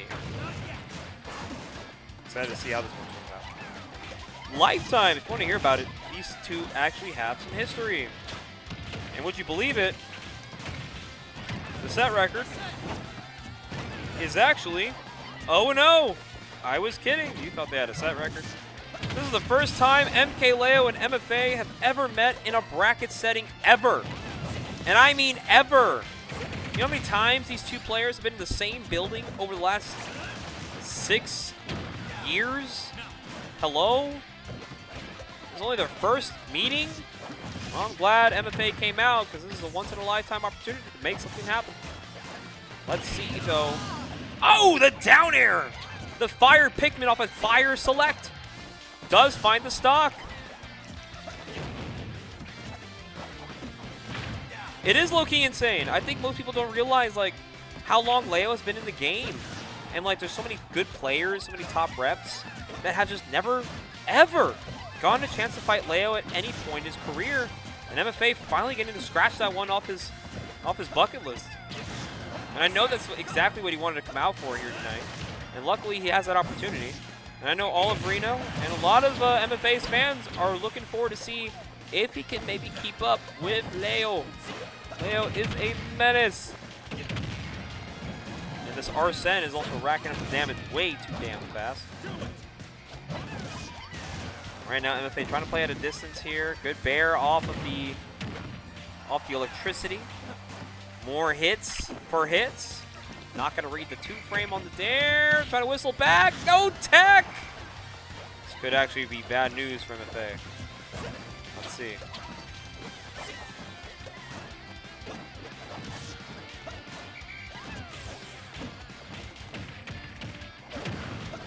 Down throw. Oh. Going for the craziest of down airs, and unfortunately Leo will get reversaled here, and MFA taking the stock. We got a good lineup here for MFA. We might actually see some big damage. 46% off of one neutral win, and just like that, MFA in the building. He's hot. It's Axel. And for those who don't know the initials, it is that Axel looking to make it happen. But unfortunately, Leo getting really egregious right now with these back airs. No way! The Tetracon not quite punishing anything. Oh my goodness, so scary. No Pikmin. Purple Pikmin coming out just in time for the lineup. Oh, but a down smash read on the landing, and MkLeo still takes the first game. My goodness. Very close contest game one. I know MFA is probably thinking like, okay, I see you, Leo. I know how good you can be. Shit, didn't know how you was. I didn't know you was that good. Sipping that liquid death, trying to provide that for Leo's Joker in game. Here we go. Game number 2. Back to PS2. Nothing's ever changed between players. We just want to play the game. We don't care about counter picks. I care about picking you off the stage and picking you out of bracket. Let's get it. 68 already. Arsene's already out, by the way. It's been 10 seconds into the game number 2, and Arsene is already out. Can we talk about this matchup, man?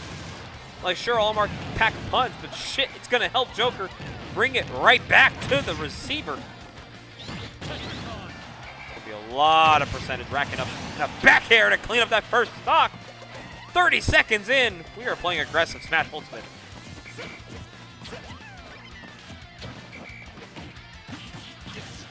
Okay, got him off the ledge here. Spot drops from MFA, looking to get something going here. A little bit of the yellow Pikmin, dragging on some percentage. Oh, just barely missing the grab. Just not long enough. Finally finds it though. Blue Pikmin does its job, getting the grab, getting the stock.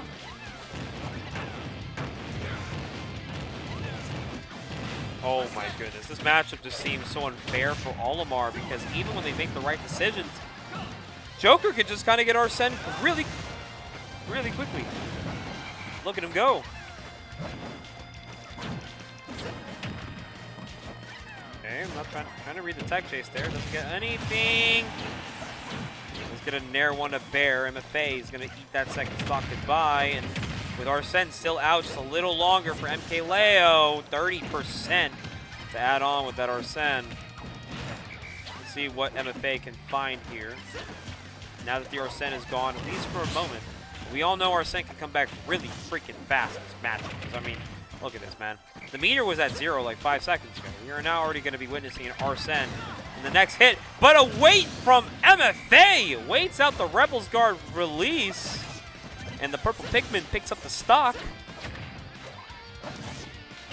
This is huge right now if you're MFA. Because regardless what the percentages look like, you can still bring this back pretty quickly. A pretty good lineup to make it happen too. Grab. Not going to find the follow-up though. 40% on Leo. Arsene is about to wake up really soon. And that's exactly what's going to happen. MFA! And another back air, and that's another stock and another game. 2-0 for MkLeo.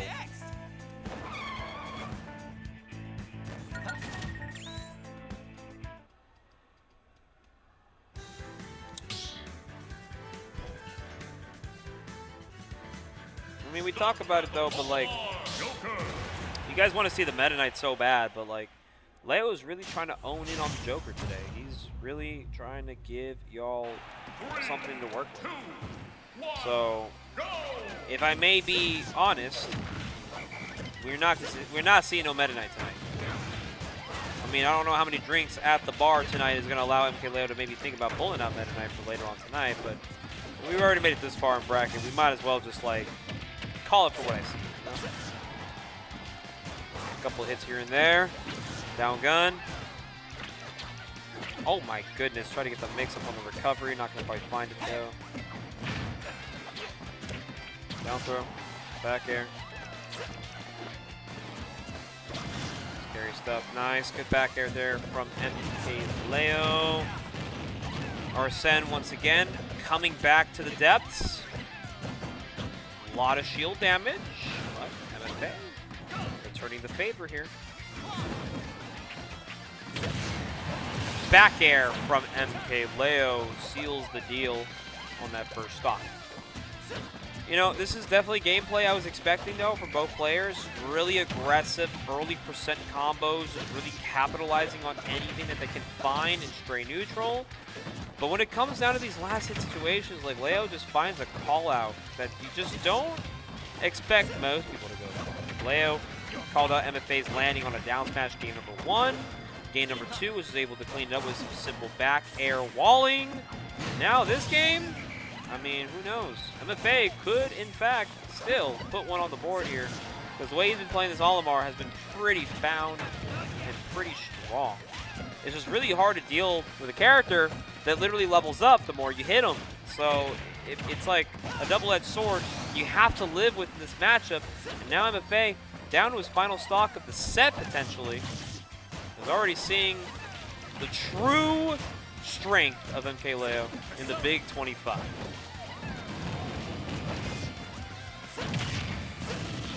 Yes, sir, Titan. You have one more chance to come see Leo at Guildhouse, which will be next Wednesday. That's the last time Leo will be back in NorCal until maybe Genesis.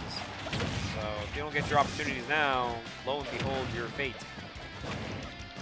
Even though I don't think Titan really is impeding much of a run back with Leo. It's more Leo wants to get a run back on Titan. I don't remember from Genesis 10. Leo dropped the set to Titan very early on in duels. Titan, NorCal PR for a reason. But at the time of the win, he wasn't PR. Crazy.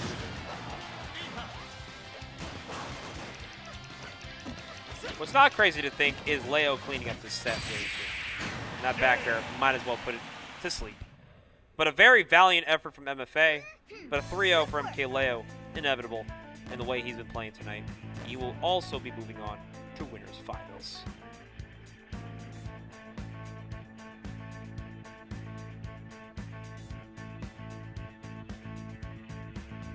You have spring break in late April? What the hell kind of school system y'all be running in San Jose? Huh? By the time you come back from spring break, what? Finals is the following week? Like, come on. Spring break in late April? Bro, we might as well just call it summer break. What are we doing? Nah, man, I'm off. Shmooperino, Leo will in fact be at the next Guildhouse. He will not be at the next YouthNet because there is another local happening in San Francisco by the name of the Weed Local. I'm not kidding. It is called the Weed Local. They will be attending that in San Francisco next Tuesday. So they will not be at YouthNet, but they will definitely be at Guildhouse on the following Wednesday.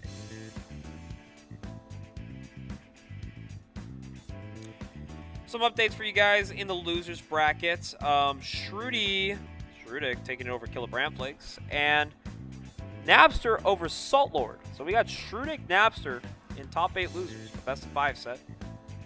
Meanwhile, Nessboy over Steamy and Alsoda over Skeletal. So Nessboy Alsoda will be a set that will be what's it called? A best of 5 as well. So Shrewdick Napster, a chance to fight MFA, which by the way, Napster does have an MFA win. So if Napster does win that set, has a chance to maybe add another one. Shrewdick, on the other hand, not sure what his set record is with MFA. Not sure if they even played before. Let's go, Weed Local. Not touched my Switch since last Guildhouse. Not that it matters though, because I feel like you always be in the podium though, Titan. So like what's stopping you, bro? What's stopping you? Hey, Big Papa Chunk with the raid. 43-man raid. Welcome, Raiders. Welcome to Guildhouse. We're a little bit chilling for now because I believe we want to get a Big Boss set in losers. And that is the winner of Nessboy Alsoda. I'm pretty good at stalling, all right? I mean, we got some Persona music playing in the background, but it's not going to stop me from chit-chatting with the yappers. Twitch chat has always had the reputation of being Yapper Nation, but I do this for pretty much a pretty penny. So I guess you could say I'm also a part of Yapper Nation. Yapper Nation, stand up. Sit straight up. You know who you are. But once again, we are patiently waiting for our following set. A couple things to make an announcement for. I know that we have some big tournaments happening actually very soon. I believe Level Up Expo is coming up next Friday. So I think a lot of people, including Leo and Big Boss, will be flying out to Level Up Expo following week for a super major that will be one for the books, and a very fun one indeed, especially in Las Vegas, Nevada. So if you guys don't know, now you know. It's going to be a fun tournament. Hopefully you guys tune in. I will be there. Of course, I'm not commentating that event because, you know, one day. But outside of that, I will be competing at Level Up Expo. Also rooting for my NorCal homies. So it's going to be a good time. Outside of that, we got any updates with the Guildhouse schedule or the Guildhouse calendar, perchance? Got any like fun events happening this month, perhaps? Because then we just had Slashback. Well, let's talk about Slashback for a little bit. It was a FGC major that just occurred at this very venue about last week. It happened. Was it last week or? I think it was last week. Yeah. Really fun time. A lot of strong FGC competitors from Guilty Gear, Tekken, Melty Blood, Grand Blue, and a lot of other fun fighters that a lot of people came traveling from different parts of the world just to get the title of a W, as Slashback has in the past definitely been able to host majors. This venue, the same venue we host Genesis pre-locals, has hosted FGC majors. Crazy to think.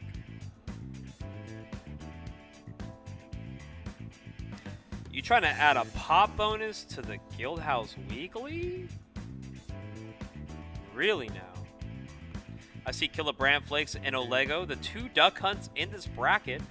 Killer Bramflakes had to knock out Olego in the Ditto, and then Killer Bramflakes proceeded to get 9th place tonight, taking out Skylock. Very strong run from Killer Bramflakes. But Olego also taking Tuan losers early. It's also a pretty strong outing as well. We got all the boys, all the homies out here chit-chatting, having a great time.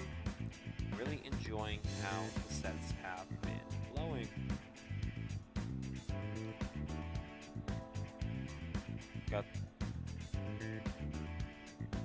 All right. So we do, in fact, have a loser's quarter set for you guys. No stalling tonight. I know the last time you guys definitely had to wait a little long for a set to get on stream, but we got some sets here.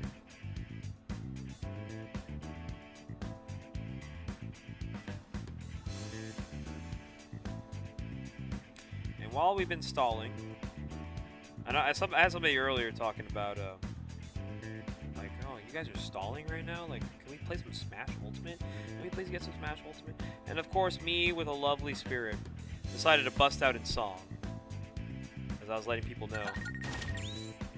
A famous Summit skit song by the name of Stalling by Hungry Box. I was singing to my heart's content. As I was letting people know, I had that singing voice in me. And while we wait for Big Boss, which is also an additional stall, let me just let you guys know. Tell me something, boss. Are you happy just a racing stars? Or do you need more? Is there something else you're bearing towards? I'm stalling. In all the good sets, I find myself staying off stage. And in the bad sets, I have to engage. Alright, we got a set. Nessboy Big Boss. Losers Corners. It's gonna be a good time. Guildhouse Karaoke. Hey, let it be known. I'm the king of that. Come find me. We got Ness Rob. And it's not any other Rob. It's MkBigBoss. I believe this is actually another run back for Nessboy, who has lost to Big Boss in their first interaction in the region. But also, I know Nessboy, as much as he's played this matchup, can be a difficult task for Ness. So it would be kind of astounding to see maybe Nessboy bring this to maybe Game 5, perhaps.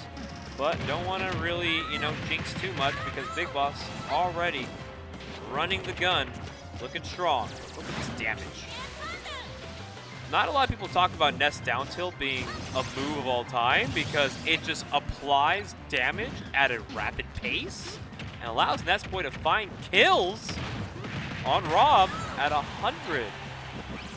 Nessboy already taking the first blood of the set. The jump has been exerted and the stock is gone. Good kill there from Big Boss. Ooh, great application of some rising up airs. Oh, hey. Oh, the air dodge. Not going to quite catch him yet. Oh my god, Nessboy all over him right now. Dancing.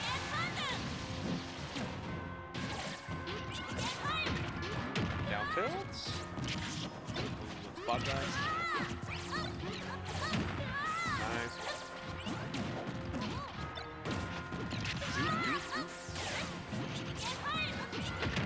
Ooh, up tilt. Not killing quite yet, just outside the window, even on that DI.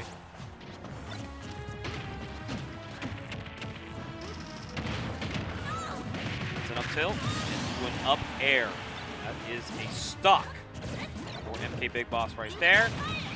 But Nessboy really keeping it close right now. Would actually be a really good time if he's able to find the stock here. Wow! Catching the air dodge from Big Boss. And we're now to a final stock situation. Nessboy holding onto that jump. No need to jump sporadically. But he is taking a lot of damage. Rob at low percent can be a daring character. Yeah, and the classic, Rob finds the rotor arms to put away Nessboy for game number 1.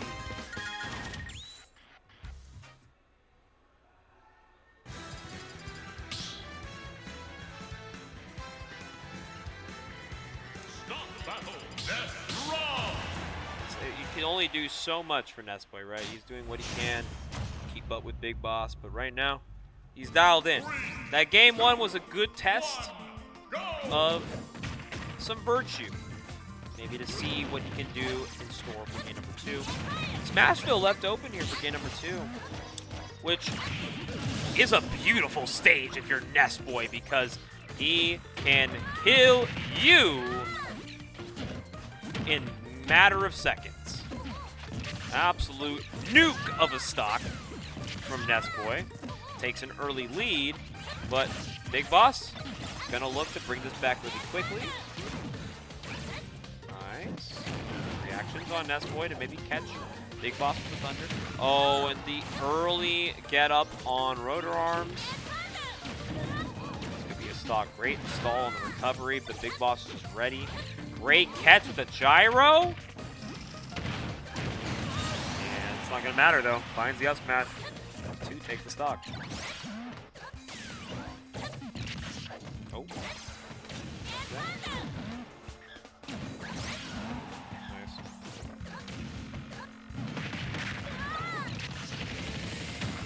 That's not a stock. But it would have been damn unfortunate if that was a stock.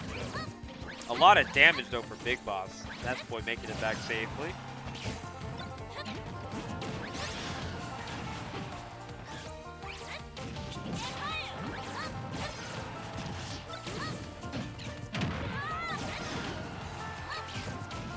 Alright, we got him off stage here.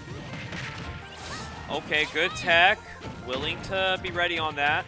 Big Boss gets the grab here. What's the idea? Try to B-reverse a PK Fire out of there. Gyro is in place. We are catching Ness. And Ness is a dead character indeed. Big percents here. Looking to get in. And it's scary though. Nessboy gotta find their way in right now because Big Boss playing pretty well in center stage.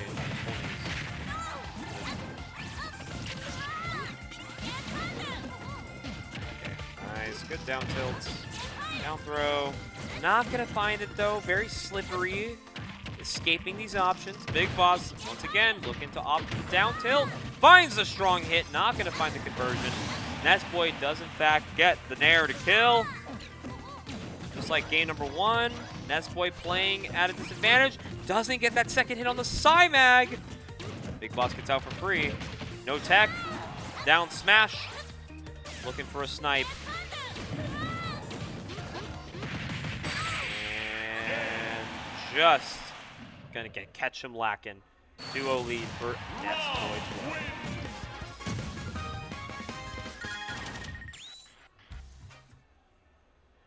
All I'm saying is these games have gone to the final stock both times. You can say what you want, but Nessboy putting up a pretty good fight this time. I believe in the Nessboy Game 4 potential. Here we go. Can we see Andy get on the board, or is this bracket going to end at 5th place? Which, to be fair, is not a placement to really, gap at. Pretty strong 5th place, if you ask me. Dropping the sets to MFA and potentially Big Boss. You just got to be thankful that you at least were able to play some good players, got your reps in, and now you can go home knowing there's still work to do. So at the end of the day, man, we all trying to get better at this game, and Big Boss is just too damn good at this game. It doesn't matter. You can try to get better, but if you're like Big Boss, I don't give a damn. I'm already good. Respect it. Oh my goodness, that's a lot of damage.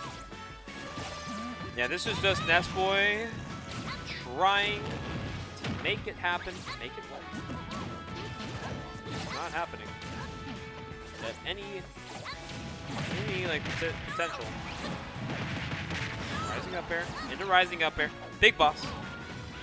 Big shot and rotor arm to put Nessboy in a bad position. And this could be the stock. Yeah, there's there's not enough you can do as Ness when you're that far off the stage.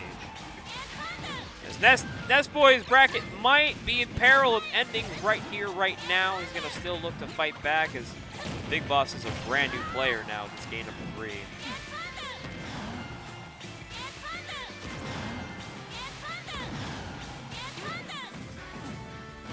Okay, there's the up throw into the up air. Enough rage to make that work. Oh my god, even dodging the last hit of dash attack, which I think would have probably killed. Nair pretty stale at this point. I'm actually not Nair being stale, just not a kill Nair. And yeah, this is, oh man, that would have ended it all. Luckily for Nessboy, he's able to get at least one for the road, but it's not enough though. As Nessboy drops out at 5th, Big Boss advances to losers semis. But a well-fought bracket from Nessboy, dropping only to MFA and Big Boss. Losses you really can't be upset about because those are just really strong losses. But he was able to beat some strong players along the way, such as Alsoda and Steamy. So, very solid showing from Nessboy, as always. Nothing too out of the ordinary. And I thank you guys for watching the sets as well. I believe, if I'm not wrong, we will be having maybe losers quarters of MFA versus winner of Shrewdick Napster next production. Can we confirm that? Oh, okay. I see. Oh, well, I forgot. We had winners.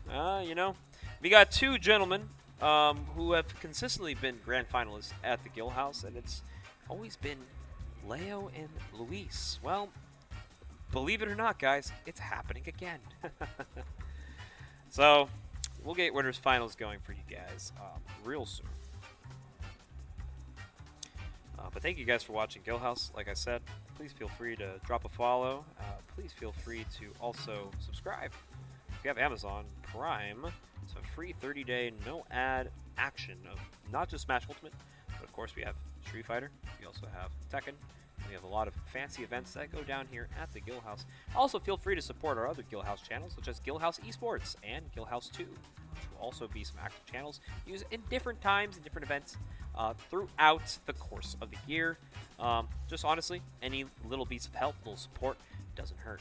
Keep this local living, man. We've been having Guildhouse around for the fighting games for like what, a little close to 4 years now. So I mean, we've been around. We are not anything new. We've been holding down this block for a good amount of time, and it's because of the people and it's because of the player base that we're able to keep it strong. But, of course, I've commentated a lot of Leo Luis sets in my life, and I think, me personally, I could take a breather. So, as for me, I will drop for now. I might come back for Grand Finals if I remember to. But if you guys want to drop a follow for me, my name is MarsBars. MarsBars_CA. You can find me on Twitter. Feel free to also drop a follow on my Twitch. I stream at MarsBars_CA. I play mostly, believe it or not, Clone Hero. But I'm also a big single-player guy. Try to play more Smash Ultimate. For those who don't know, I do play some Jigglypuff. Somehow, some way, they put me on the honorable mention of a PR for a season. Maybe my Jigglypuff's okay at the game. Maybe slightly okay. It's not that great, but it's good enough sometimes. But I'm going to go ahead and walk off. Fave Clone Hero song as of late. Ooh. You know, I've been kind of like a bottom feeder for like Guitar Hero charts. But I did download some Pierce the Veil tracks. Any Pierce the Veil fans in the chat? PTV fans? Any PTV fans? I've been downloading a couple of those. King for a Day and Bulls as well. I'm trying to figure out what else I've been listening to.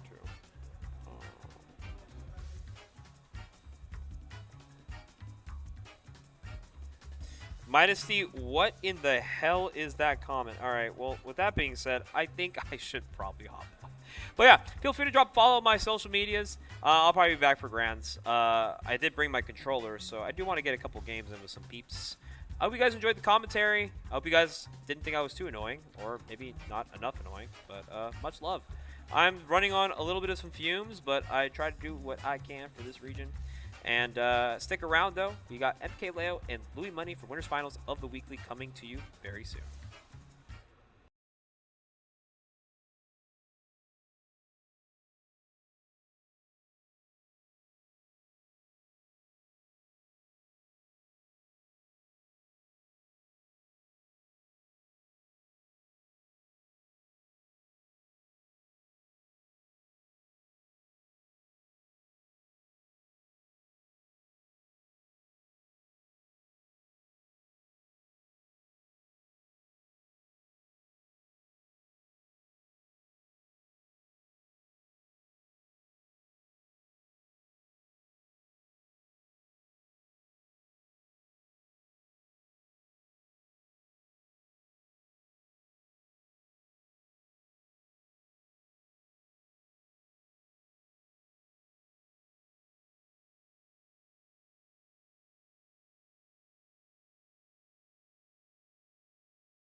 Allow me to demonstrate.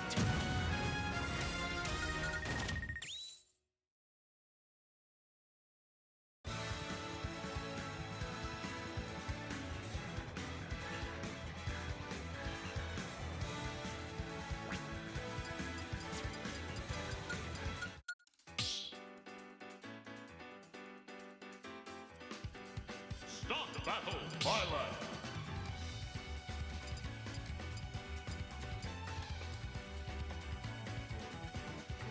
Palutena!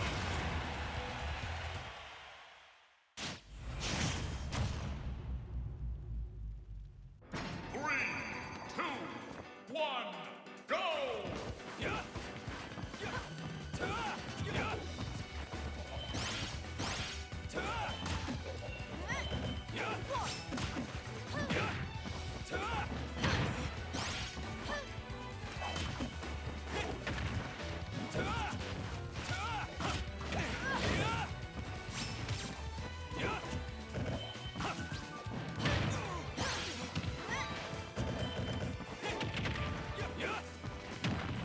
Explosive flame.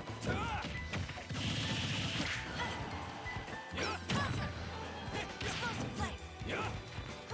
Fail not! Explosive flame.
Game! Violet wins! No hesitation!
hesitation.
Start the battle. Draw.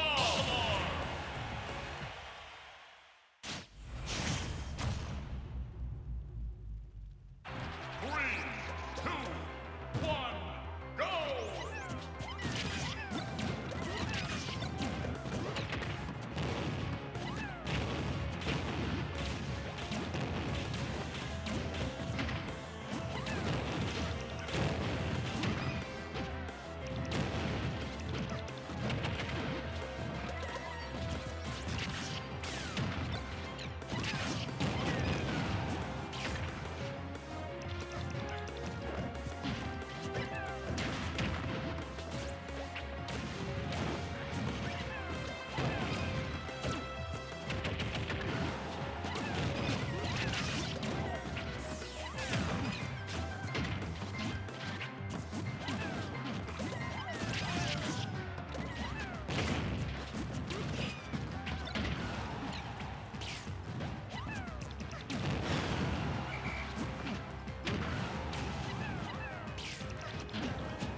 Start the battle.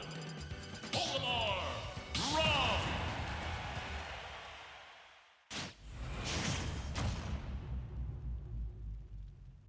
3, 2, 1, go!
battle.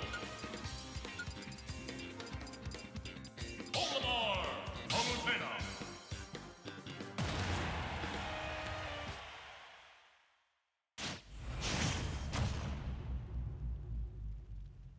Three, two, one, go!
battle. Olimar Palutena.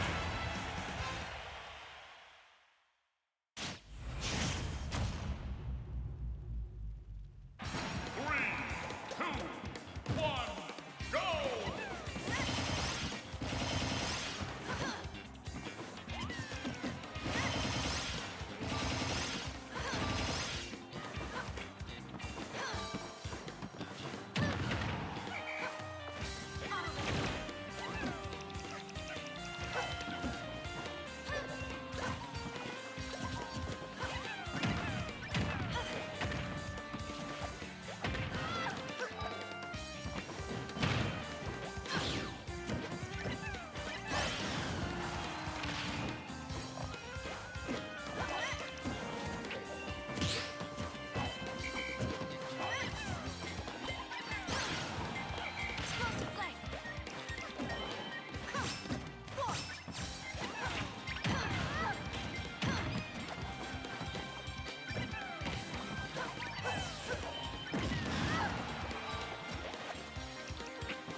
hesitation.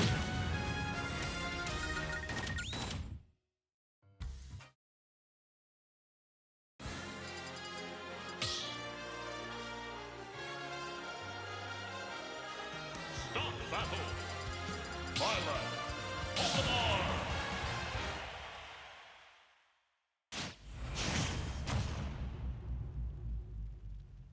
Three, two, one, go!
No hesitation.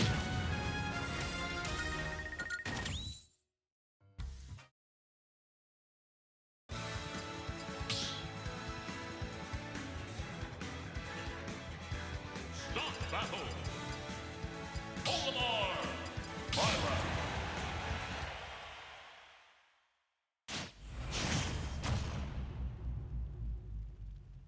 Three, two, one, go!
All right, we have had no commentary for the last few sets. I had to take it upon myself to come up here because this has been an eventful Guildhouse, and we need some commentary, okay? I know for you guys watching at home, whether you're cheering for MkLeo or MFA, I know you would love some commentary with these sets. So I will come up to provide what I can.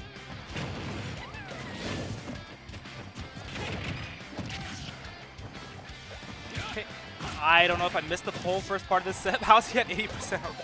What actually happened?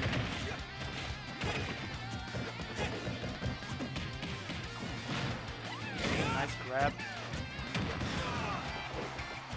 They are scrapping. Like, you'd think with Olimar on the screen that these games would be a lot slower, but they are throwing hands. Like, Axel wasted no time getting in. Sorry, MFA wasted no time.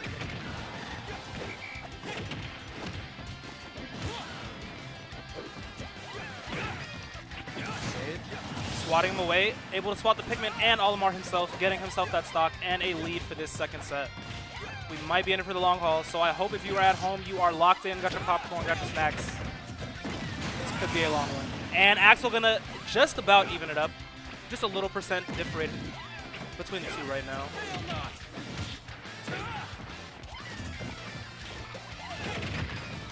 We get back to the slower neutral here.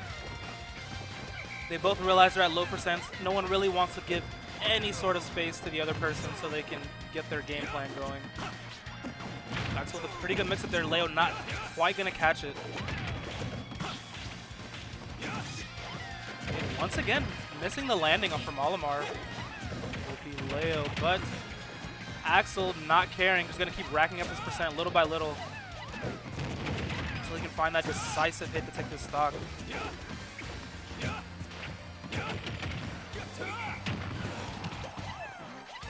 Axel fighting back, not letting Leo get anything started here. Leo's just been nickel and diming, but Axel's been using quarters for sure.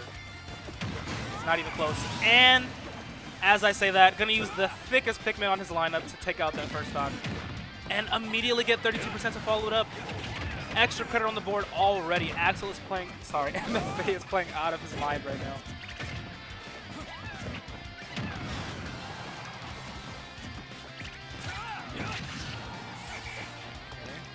Leo's starting to fight back just a little bit, but already at 100%. The bleeding is there. Does he have time to stop it? Okay, and a down smash to cover a couple different tech options there. Gonna get the stock for Leo. But he still has a lot of work to do if he wants to bring this back. With nearly a 130% difference, he's gonna need quite a few hits to bring this back.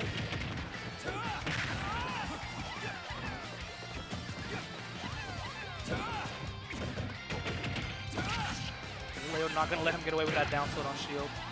And a beautiful advantage save from Leo. No way that kills. What? 60%? I guess they were just so close to the blast zone that it just didn't matter. But wow, Leo going to clutch up and take up that first stock.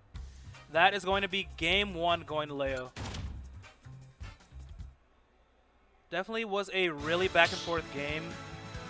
I want to say Axel MFA had the grip on the course of the match throughout that game, but Leo just too clutch where it matters.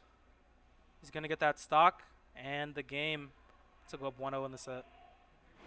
As we move into our second game, we are going back to PS2 because it makes the best games, and everyone knows this. If you try to argue otherwise, you are just wrong.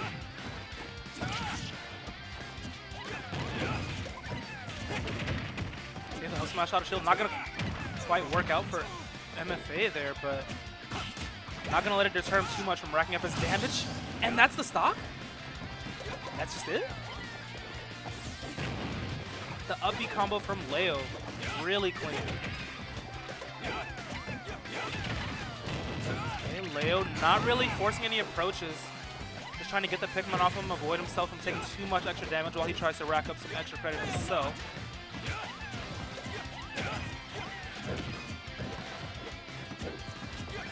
Axel kind of fishing for these purple attacks here, trying to get the kill.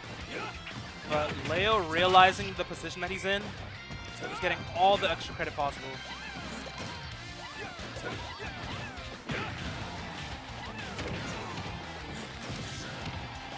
Axel probably thought he could jump over the arrow there, but not quite going to jump high enough. Okay, Leo's at the ledge, going to try to plank a little bit, apply some pressure, but it's not enough. MFA able to find the hole in the pressure and get the kill. Oh, but just as I say that, MkLeo going to strike right back, putting himself at a huge lead for this game too in the set. Okay, and that huge lead has already been cut practically half by one Olimar conversion. Beautiful work from MFA.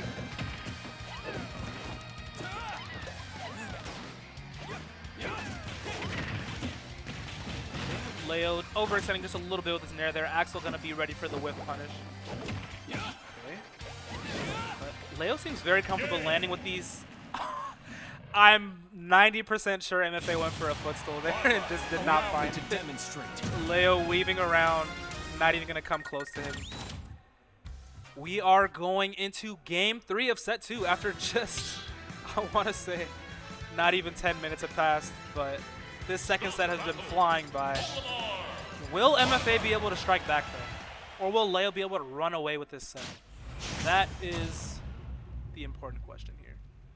Because we saw a very competitive set in the first set, but Leo seems locked in now.